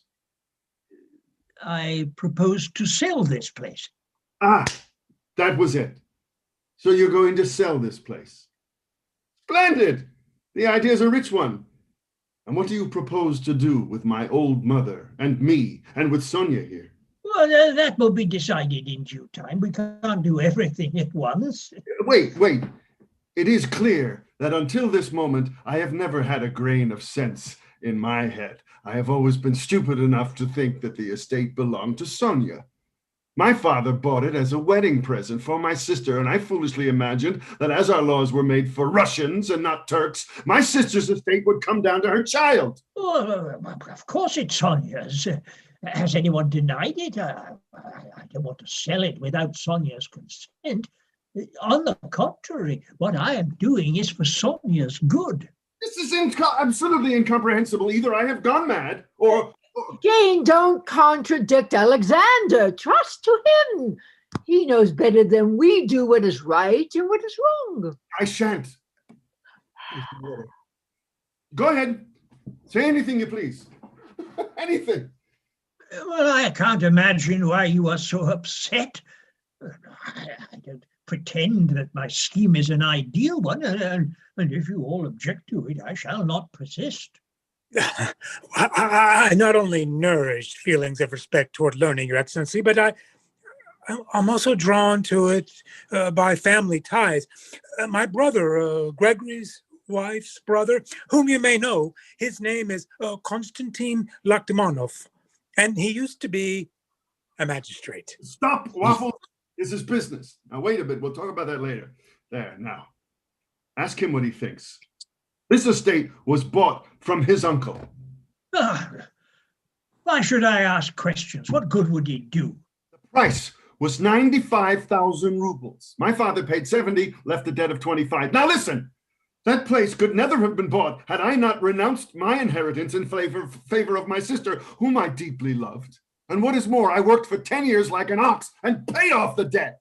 I regret ever having started this conversation. Thanks entirely to my own personal efforts, the place is entirely clear of debts. And now, when I have grown old, you want to throw me out neck and crop? Look, I can't imagine what you're driving at. 25 years. I have managed this place. I have sent you the returns from it like the most honest of servants, and you have never given me one single word of thanks for my work. Not one. Neither in my youth nor now. You allowed me a meager salary of 500 rubles a year, a beggar's pittance, and have never even thought of adding a ruble to it. But what did I know about such things, Ivan? I'm not a practical man and don't understand them. You might have helped yourself to all you wanted. Yes! Why did I not steal? Don't you all despise me for not stealing, when it would have only been justice, and I should not now have been a beggar? Oh, Jane! Vanya, old man, don't talk in that way. Why spoil such pleasant relations? Do stop. 25 years I have been sitting here with my mother like a mole in a burrow. Our every thought and hope was yours, and yours only. By day we talked with pride of you and your work, and we spoke your name with veneration. Our nights we wasted reading the books and papers which my soul now loathes. Don't, Vanya, don't. I can't stand it. What under heaven do you want anyway? We used to think of you as almost superhuman, but now the scales have fallen from our eyes, and I see you as you are. You write on art without knowing anything about it. Those books of yours, which I used to admire, are not worth one copper kopeck. You are a hoax. Well, can't anyone make him stop? Oh, I am going. Ivan, I command you to stop this instant. Do you hear me? I refuse. Serebrikov tries to get out of the room, but Voitsky blocks the door. I have not done yet. You have wrecked my life. I have never lived. My best years have gone for nothing, have been ruined, thanks to you. You are my most bitter enemy. I can't stand it. I can't stand it. I'm going. He goes out in great excitement. But what do you want? What earthly right have you to use such language to me? Ruination? If this state is yours, then take it. Let me be ruined. I am going away, out of this hell this minute. This is too much! My life has been a failure. I am clever and brave and strong. If I had lived a normal life, I might have been another Schopenhauer or Dostoevsky. I am losing my head. I'm going crazy. Mother, I'm in despair. Mother. Listen, Alexandra. Oh, nurse. Mother, what shall I do? No, don't speak. I know what to do, and you will understand me. He goes out through the door in the center of the room, and Madame Voitskaya follows him. Tell me what on earth is the matter. Oh, take this lunatic out of my sight. I cannot possibly live under the same roof with him. His room is almost next door to mine. Oh, let him take himself off into the village or into the wing of the house, or I shall leave here at once. I cannot stay in the same house with him. We are leaving today. We must get ready at once for our departure. Oh, that perfectly dreadful man. You must be kind to us, Papa. Uncle Vanya and I are so unhappy. Have pity on us. Remember how Uncle Vanya and Granny used to copy and translate your books for you every night. Every night. Uncle Vanya has toiled without rest. He would never spend a penny on us. We sent it all to you. We have not eaten the bread of idleness. I am not saying this as I should like to, but you must understand us, Papa. You must be merciful to us. Oh, for heaven's sake, Alexander, go and have a talk with him. Explain. Very well. I shall have a talk with him, but I won't apologize for a thing. I am not angry with him, but you must confess that his behavior has been strange, to say the least. Excuse me, I shall go to him. He goes out through the center door. Be gentle with him. Try to quiet him. She follows him out. Nurse. Oh, nurse. All right, my baby. When the geese have cackled, they will be still again. First they cackle, and then they stop. Nurse. You are trembling all over as if you were freezing. There, little orphan baby. God is merciful. A little linden tea, and it will all pass away. Don't cry, my sweetest. See, geese have all gone now. The devil takes them. A shot is heard. Behind the scenes. Sonia shudders. Bang, what's this? Hold him! He's gone mad! Ellen and Voitsky are seen struggling in the doorway. Give it to me! Give it to me, I tell you! Let me go, Helena! Let me go! He frees himself. Where is he? Where? There he is! He shoots at him, a pause. I didn't get him. I missed again. Damnation! Hell with him! He flings the revolver on the floor and drops helpless into a chair. Serebriakov stands as if stupefied. Yelena leans against the wall, almost fainting. Take me away! Take me away! I can't stay here! I can't! What shall I do? What shall I do? Oh, nurse. Nurse. The curtain falls. Act 4. Voitsky's bedroom, which is also his office. A table stands near the window. On it are ledgers, letter scales, and papers of every description. Nearby stands a smaller table belonging to Astroff with his paints and drawing materials. On the wall hangs a cage containing a starling. There is also a map of Africa on the wall, obviously of no use to anybody. There is a large sofa covered with buckram. A door to the left leads to an inner room. One to the right leads into the front hall, and before this door lies a mat for the peasants with their muddy boots to stand on. It is an autumn evening. The silence is profound.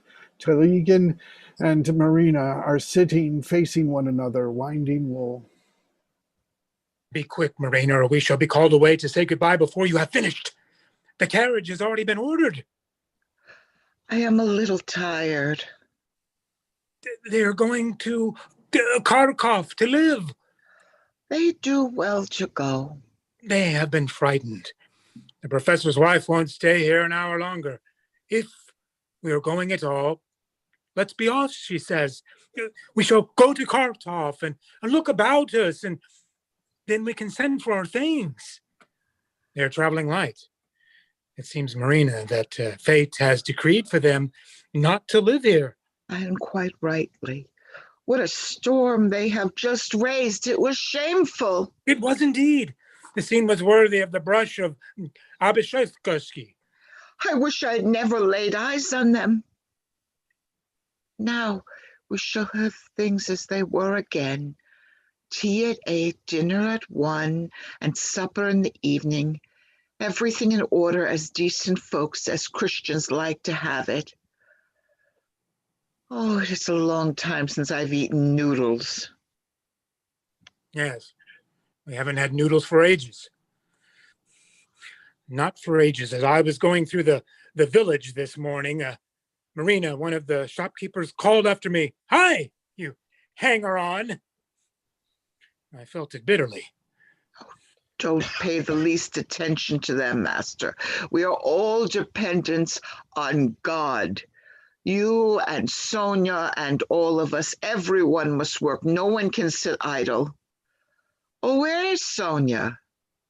She's in the garden with the doctor, looking for Ivan. They fear he may lay violent hands on himself. Where is his pistol? I hid it in the cellar. Voitsky and Astroff come in. Leave me alone. Go away. Go away. Leave me to myself. If but for an hour, I won't have you watching me like this. Yes, yes. Vanya. He goes out on tiptoe.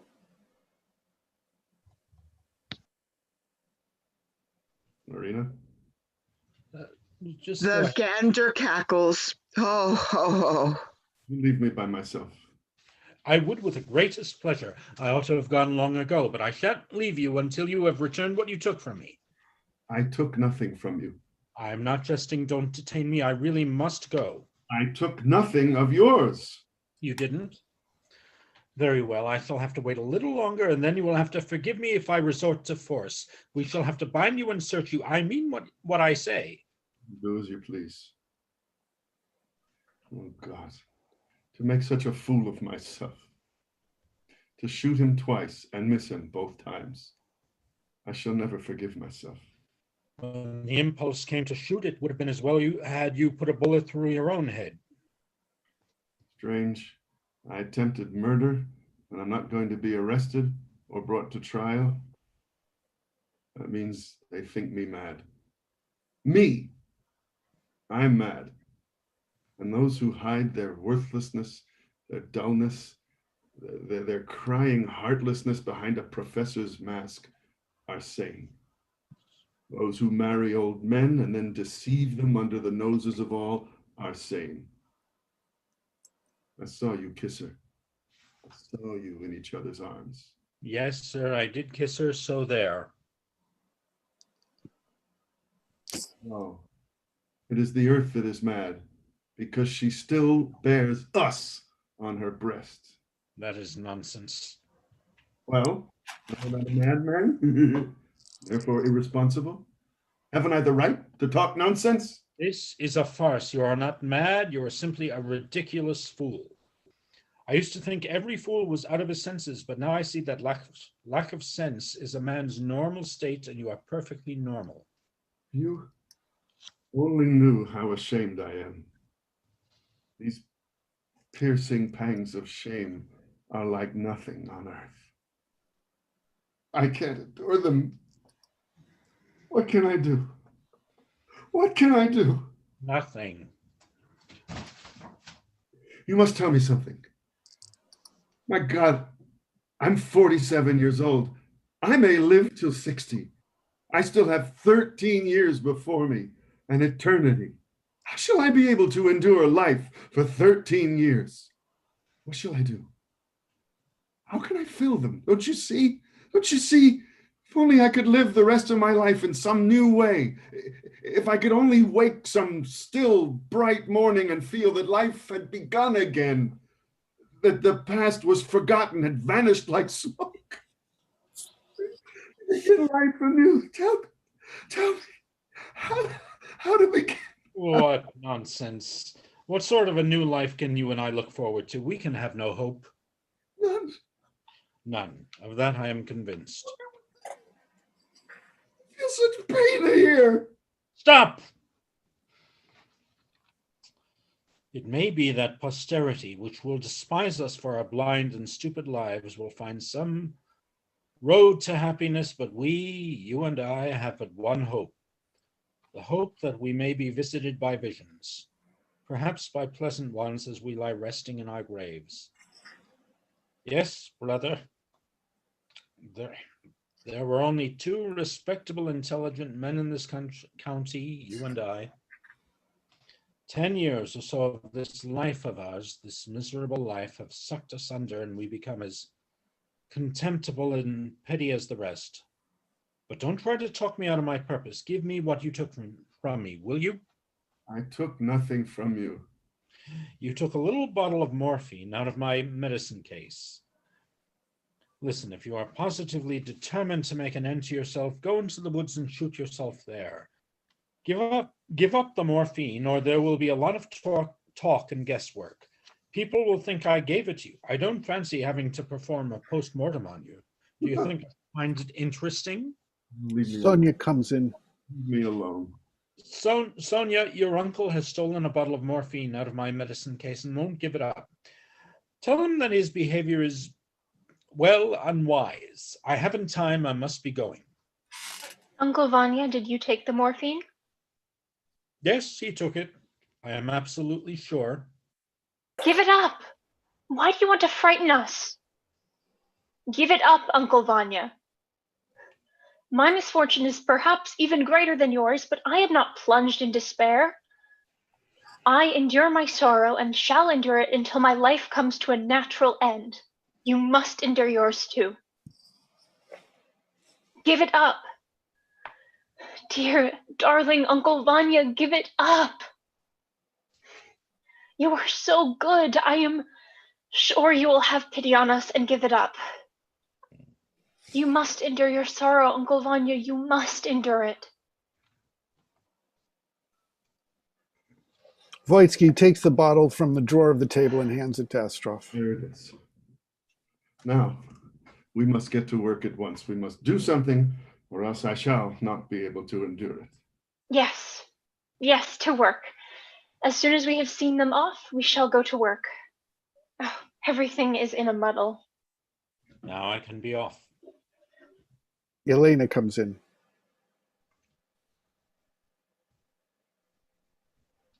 Are you here, Ivan? We are starting in a moment. Go to Alexander. He wants to speak to you. Go, Uncle Vanya. Come, you and Papa must make peace. That is absolutely necessary. Sonia and Voitsky go out. I'm going away. Goodbye. So soon? The carriage is waiting. Goodbye. You promised me you would go away yourself today. I've not forgotten. I am going at once. Were you frightened? Was it so terrible?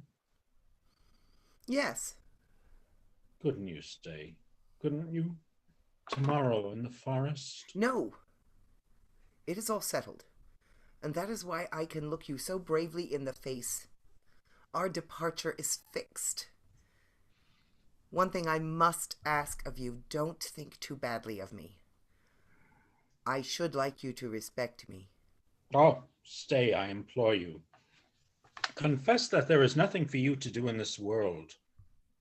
You have no object in life, there is nothing to occupy your attention, and sooner or later your feelings must master you. It is inevitable. It would be better if it happened not in Kharkov or in Kursk, but here in nature's lap. It would then at least be poetical, even beautiful. Here you have the forests, the houses half in ruins that Turgenev writes of. How comical you are. I am angry with you, and yet I shall always remember you with pleasure. You're interesting and original. You and I will never meet again, and so I shall tell you. Why should I conceal it? That I am just a little in love with you. Come. One more last pressure of our hands, and then let us part good friends. Let us not bear each other any ill will. Yes, go. You seem to be sincere and good, and yet there is something strangely disquieting about all your personality. No sooner did you arrive here with your husband than everyone whom you found busy and actively creating something was forced to drop his work and give himself up for the whole summer to your husband's gout and yourself. You and he have infected us with your idleness.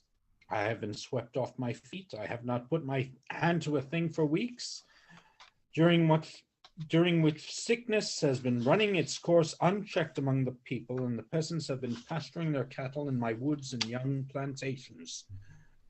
Go where you will, you and your husband will always carry destruction in your train. I am joking, of course. And yet I am strangely sure that had you stayed here, we should have been overtaken by the most immense desolation. I would have gone to my ruin, and you would not have prospered. So go. E finita la commedia. Snatching a pencil off Astrov's table and hiding it with a quick movement. I shall take this pencil from memory. How strange it is. We meet, and then suddenly it seems that we must part forever. And that is the way in this world. As long as we are alone, before Uncle Vanya comes in with a bouquet, allow me to kiss you goodbye. May I? So splendid. I wish you every happiness. For once in my life I shall, and scorn the consequences. I must go. Yes, go. If the carriage is there, then start at once. E finita. Voitsky, Sarah Brykov, Madame Voitskaya, and her book, Teliagin and Sonia come in. Shame on him who bears malice for the past. I've gone through so much in the last few hours that I feel capable of writing a whole treatise on the conduct of life for the instruction of posterity. I gladly accept your apology and myself ask your forgiveness. Elaine embraces Sonia. Mother. Oh, have your picture taken, Alexander, and send me one. You know how dear you are to me. Goodbye, Your Excellency. Don't forget us. Goodbye. Goodbye. Many thanks for your pleasant company.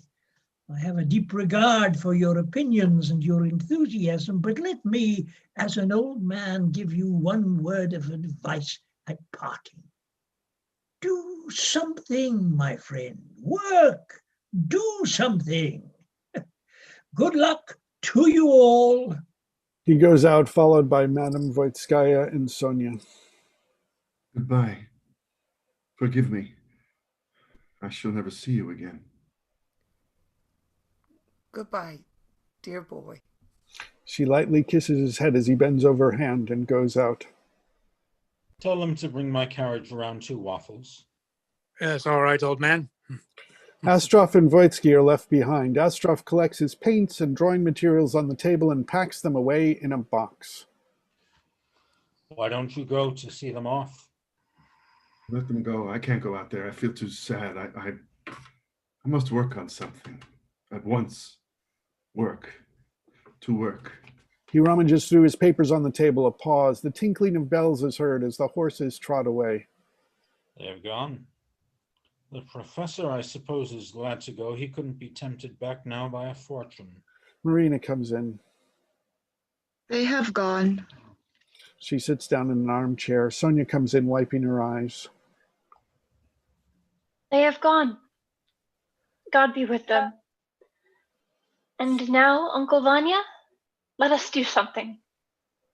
To work. To work. It is long, long since you and I have sat together at this table. No ink. How sad it is to see them go. Madame Voitskaya comes slowly in. They have gone. She sits down and at once becomes absorbed in her book. Sonia sits down at the table and looks through an account book. First, Uncle Vanya, let us write up the accounts. They are in a dreadful state. Come, begin. You take one and I will take the other. An account with. Oh, the Sandman has come. How still it is. The pen scratched, the cricket sings, it is so warm and comfortable. I hate to go. The tinkling of bells is heard. My carriage has come. There now remains but to say goodbye to you, my friends, and to my table here, and then away. Don't hurry away. Sit a little longer with us. Impossible. Carry forward from the old debt, 175. Workman comes in. Your carriage is waiting, sir. All right. Look out, don't crush the portfolio. Very well, sir.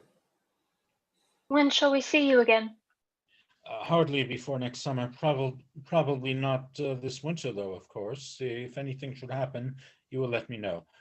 Thank you for your kindness, for your hospitality, for everything. Goodbye, old nurse. Oh, are you going without your tea? Don't want any, nurse. Won't you have a drop of vodka? Yes, I might. Marina goes out.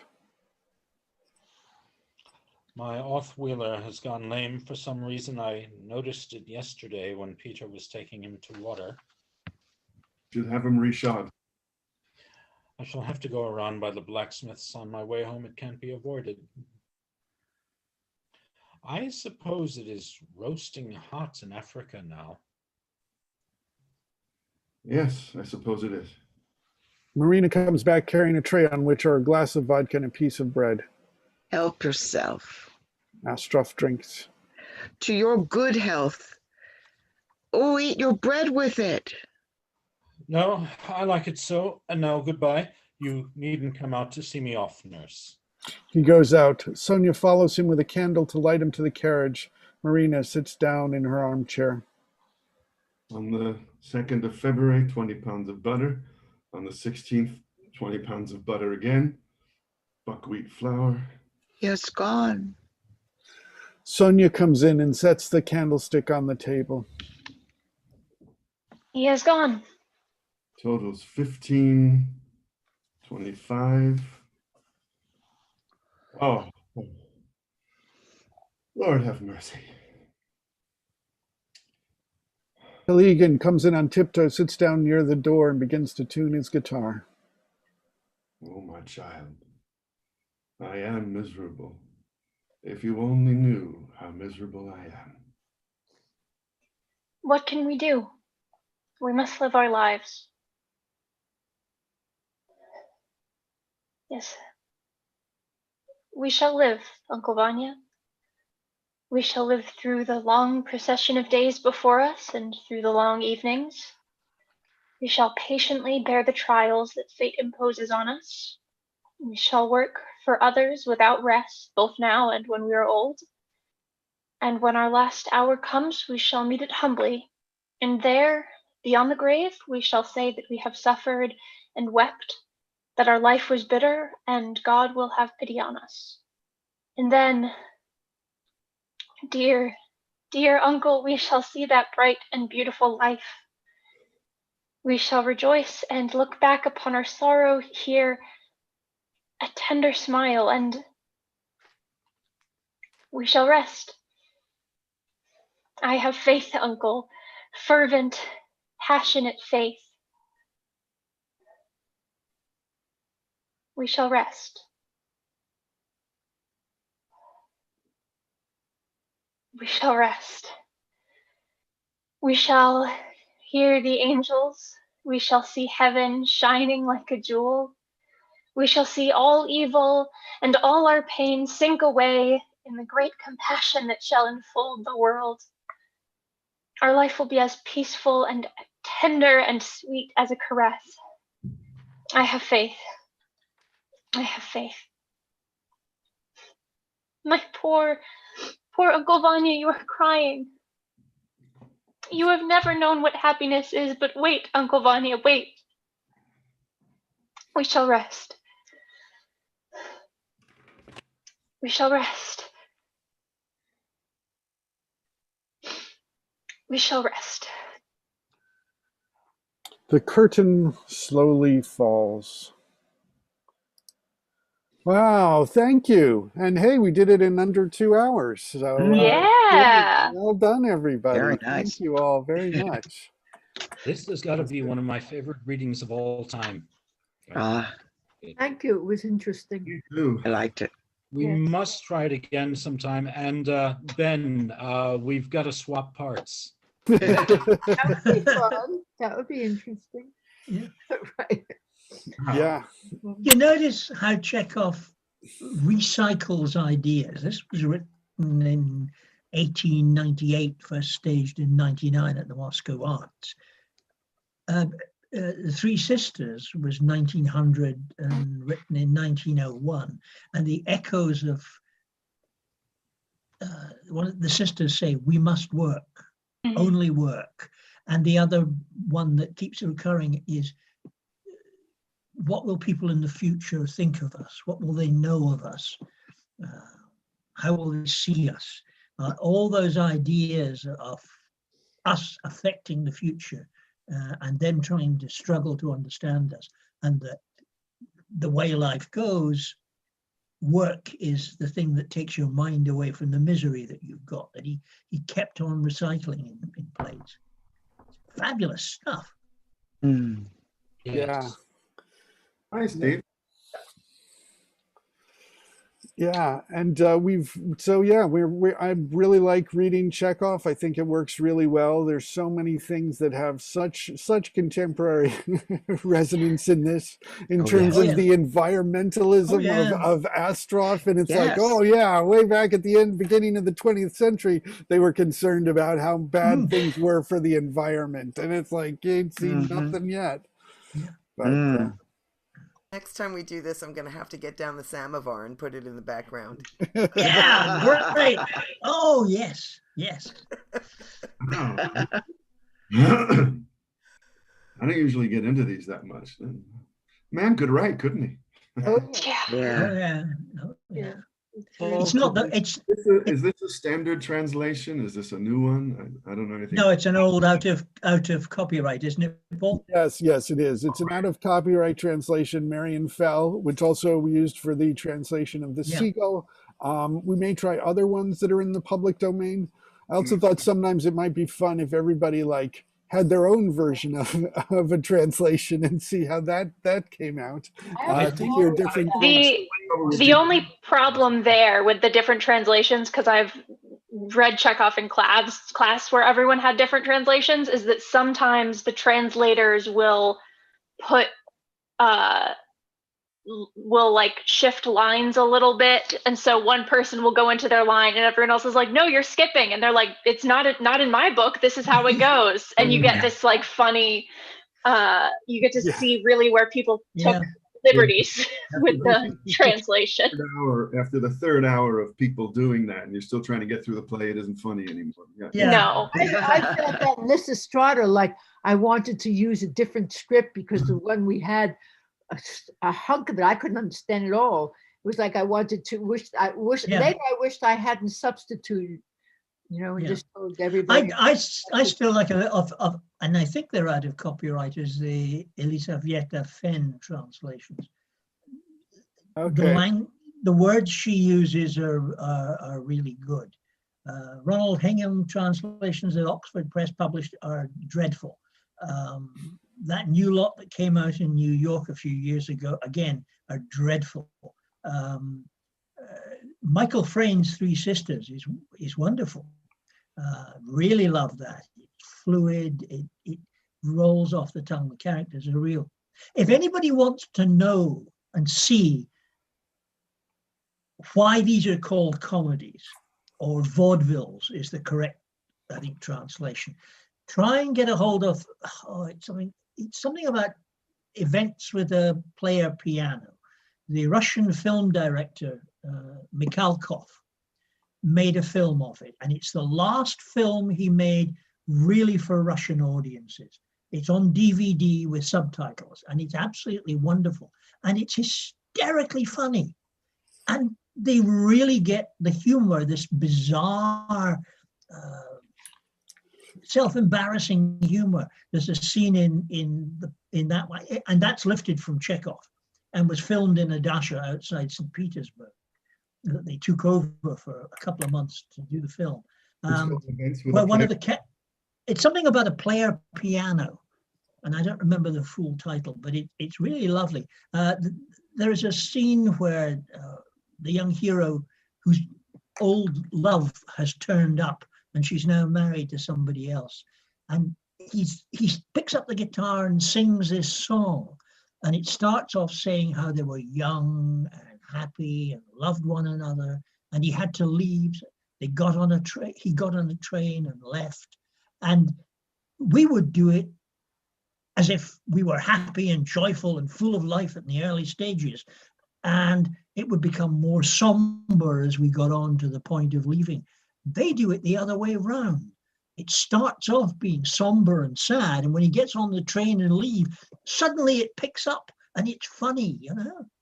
One of the guys who's rejected in love runs off, and he jumps off a cliff to drown himself in the river, and the love of his life follows after him. And when she gets to the cliff edge, she looks down, and the river is low, and he's standing up to his knees in water, totally embarrassed. It's bizarre, and this is the kind of humor that they used. I mean, when I did this play with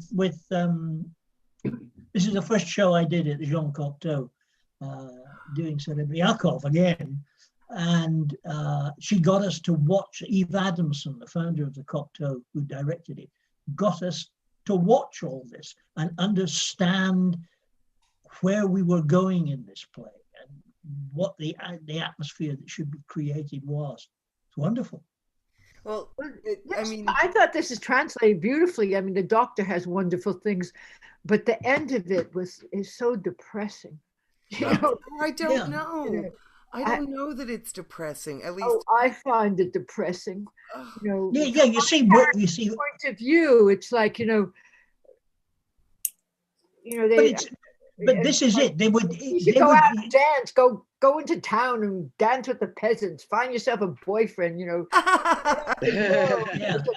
It's like it's like, it's like it becomes very, very religious in some way. God's going to rest us in a coffin, and there will be angels singing or something. It's like, wish God Almighty just get up and do a jig.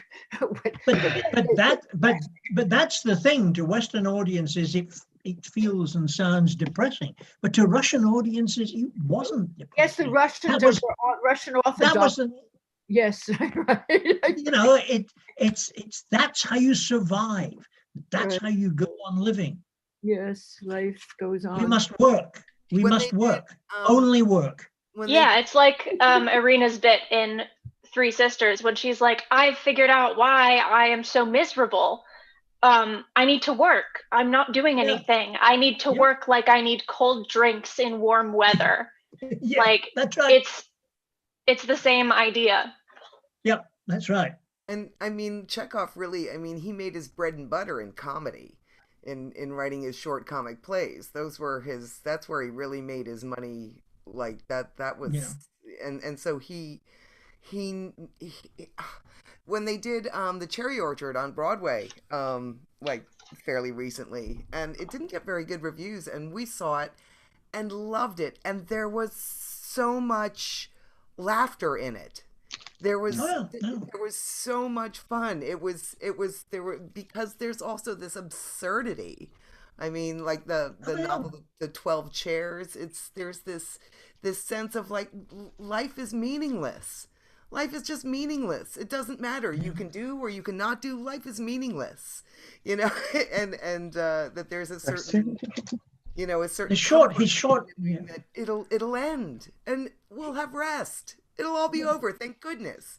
Yeah. His short stories are wonderful. There's one where this old lady is taking her husband on a cart to the village to see the doctor. And she's talking to him. He's lying in the back of the cart. And she's talking to him.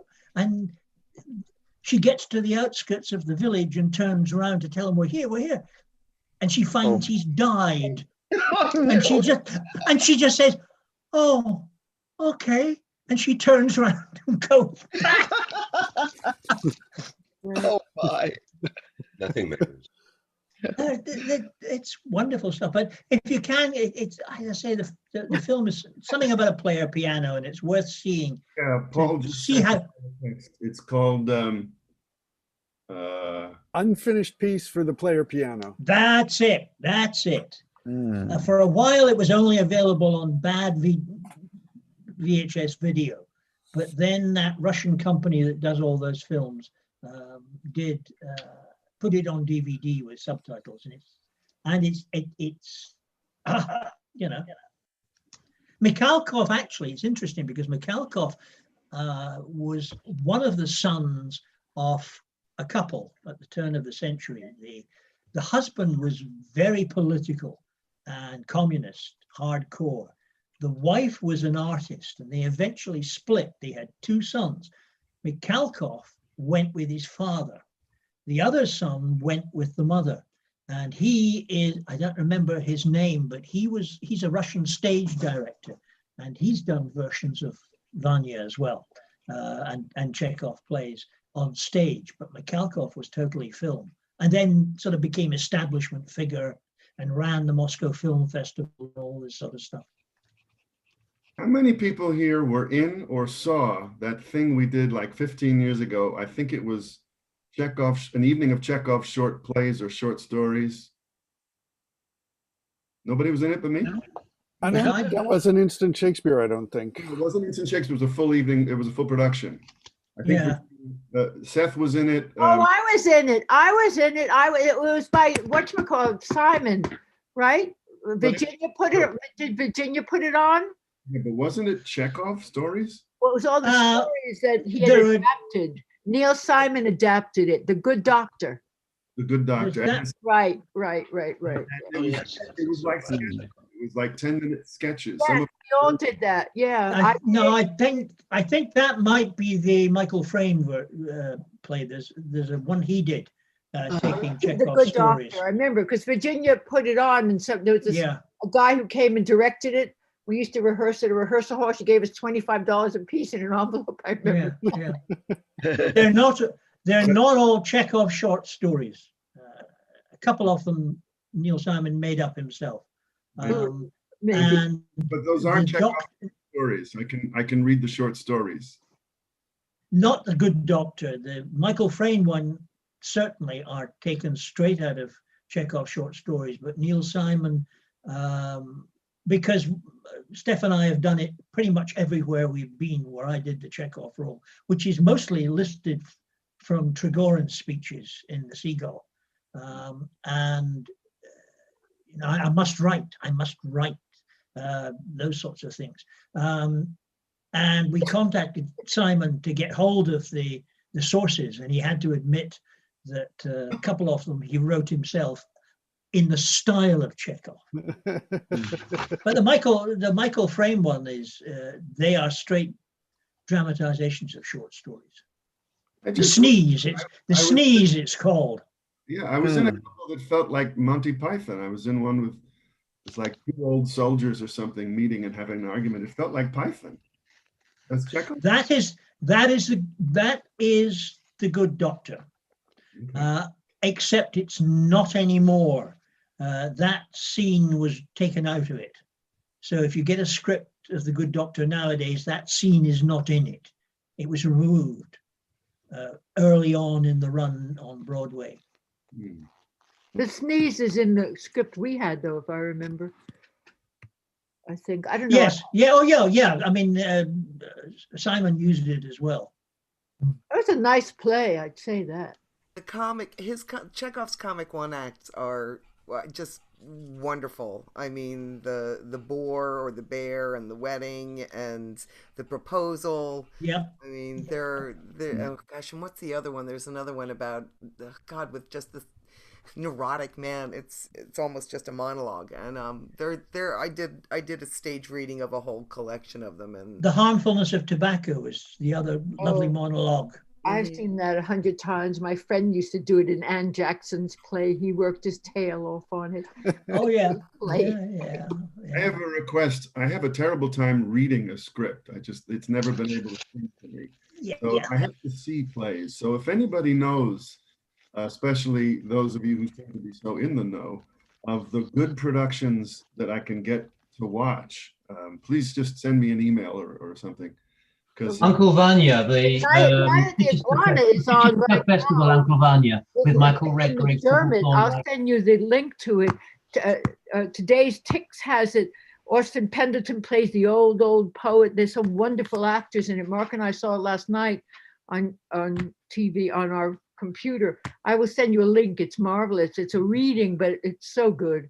By Tennessee. That was done recently off Broadway, wasn't it? What? I don't know. Yeah, I think I saw Austin Pendleton do it, I guess 6 months before this all hit us. Yeah.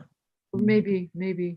Although Austin Pendleton is responsible for probably the worst production of Uncle Vanya I've ever seen. at classic stage with Maggie Gyllenhaal. Oh, I saw that one. Yes, I was about to say, because I've seen Vanya about 7 times in my life, and I've only liked it once. Yeah, but that was truly awful. He had people massaging other people's shoulders, and so that when Astrov and Yelena come together, everybody had been touching everybody for the whole of the play. So that simple touch when he takes her hand is no longer earth-shattering because they've been touching each other. So what he does is, what Astrov does is he backs Yelena up against the back of the stage and shoves his hand up her skirt. And we're all sitting there going, dear God. I missed that one. Right, I missed that. No, Emily Mann did The Night of the Iguana, not Austin. He plays the old poet, and he's so skinny that he really, it works for him. You know. Yeah. Did anyone see the Uncle Vanya with J.O. Saunders at Hunter College a couple of years ago? No, I missed that. I saw the second half of that on television, and they cut out the part of Waffles altogether. They just erase him. He's part of the environment. He really is. He's part of the environment. He's part of, you know, the sounds and the earth and the. I think Angus, the one you were talking about at CSC Classic Stage, did that have Olympia Dukakis's husband in as Louis Zorich. what? Yeah, Louis Zorich. Was he that guy we're talking about? That character? I seem who played Astrov? No. As the character Dan Burkhoff played. I can't think of his name. Waffles. Yeah. He might have done. Yeah. And I saw with Michael Shannon and Reed Birney, and it was gorgeous at Soho Rep. It was really good. I mean, they're top notch. It was really. It's interesting, Agnes. I saw the one you're talking about, and I barely remember it. I don't even remember that hand up the skirt. Yeah. Well, shut it out of your mind. It was truly dreadful. It's very typical Austin Pendleton. He gets actors to take each line as it comes, not to put it in through lines and contexts, but you say the word and you make the action fit the word. And that doesn't work with Chekhov. And it certainly didn't work with Uncle Vanya. It's awful. Oh God. There are 2 productions you can get from the BBC, one of which is Chichester in 1963, I think, which is Olivier as Astrov, Michael Redgrave as Uncle Vanya. Sybil Thorndike is the nurse, and her husband Lewis Casson plays Waffles. And I think Olivier directed it. It was one of the first productions at Chichester. More recently, the BBC did their own production with, more recently, in the 70s. They did one with Ian Holm as Astrov and Michael Gambon as Vanya. I think was it Michael Gambon or was it Freddie? I can't remember. That's also very good, but they also play it very, very lightly. I think, and they're both available from on DVD. I have it. When Ian Holm was Vanya, no, he was Astrov, and the Vanya was David Warner. That's the question. Oh, really? Check. Yes.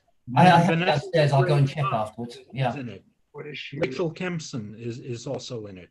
Oh, that's a different one. For my life, what's going on in there? That's much more important. I don't want to go line by line. Hey, Ken, I don't know. I saw your lips moving, but I couldn't hear you.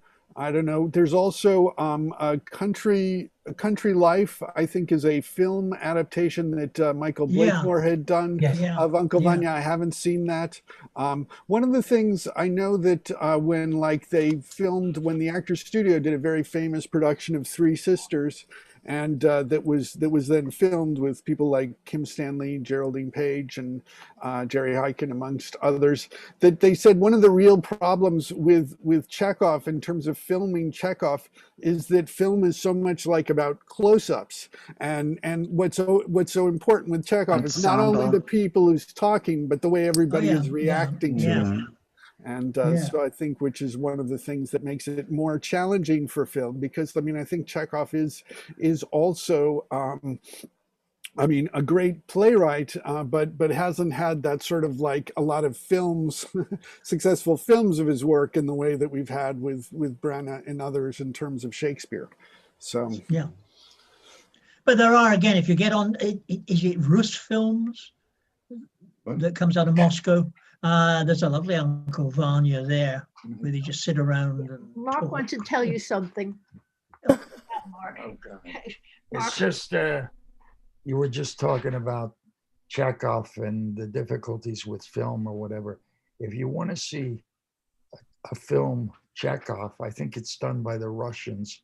It's absolutely gorgeous. Yeah. Is that the Police It's Piano? from one of his short stories.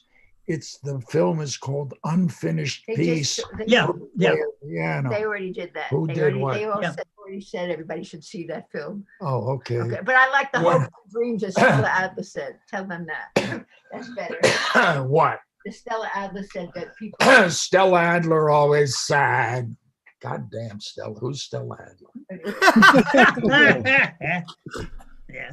That the characters in Chekhov, their world is about to come crashing down at the time that he wrote these things. They survive through their hopes and dreams. They don't really have anything else. That's why Somebody said that the key to Chekhov is that nothing really huge happens. The crisis point could be somebody not handing you a cup of tea.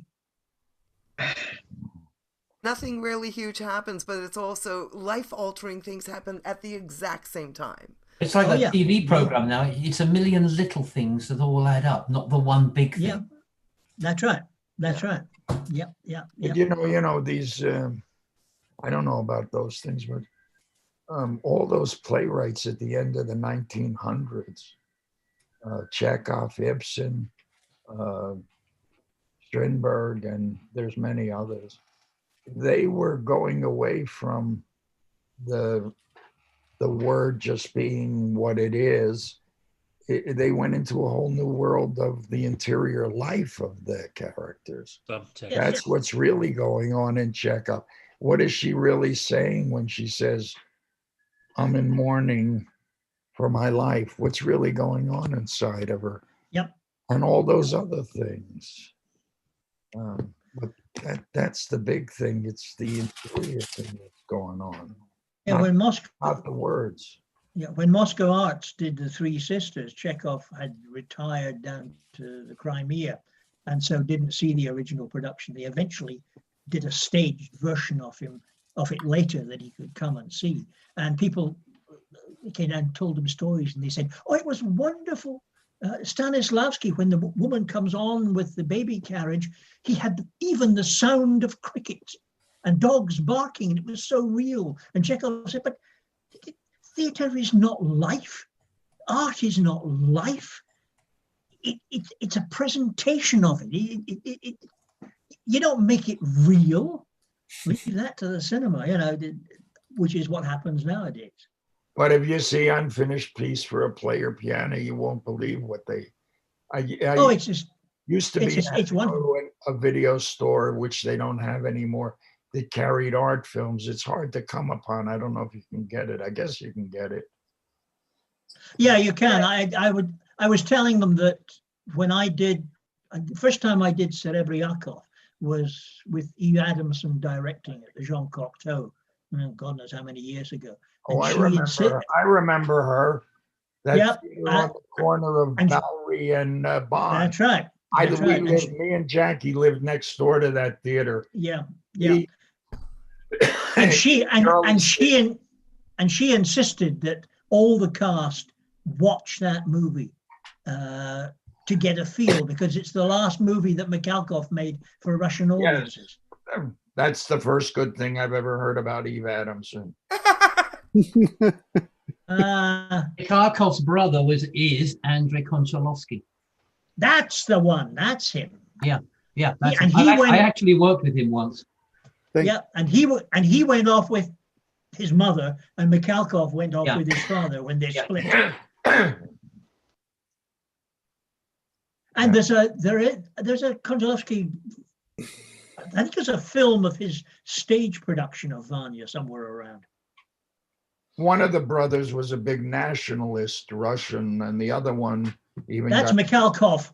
And the other one, Konchalovsky, got involved with Hollywood.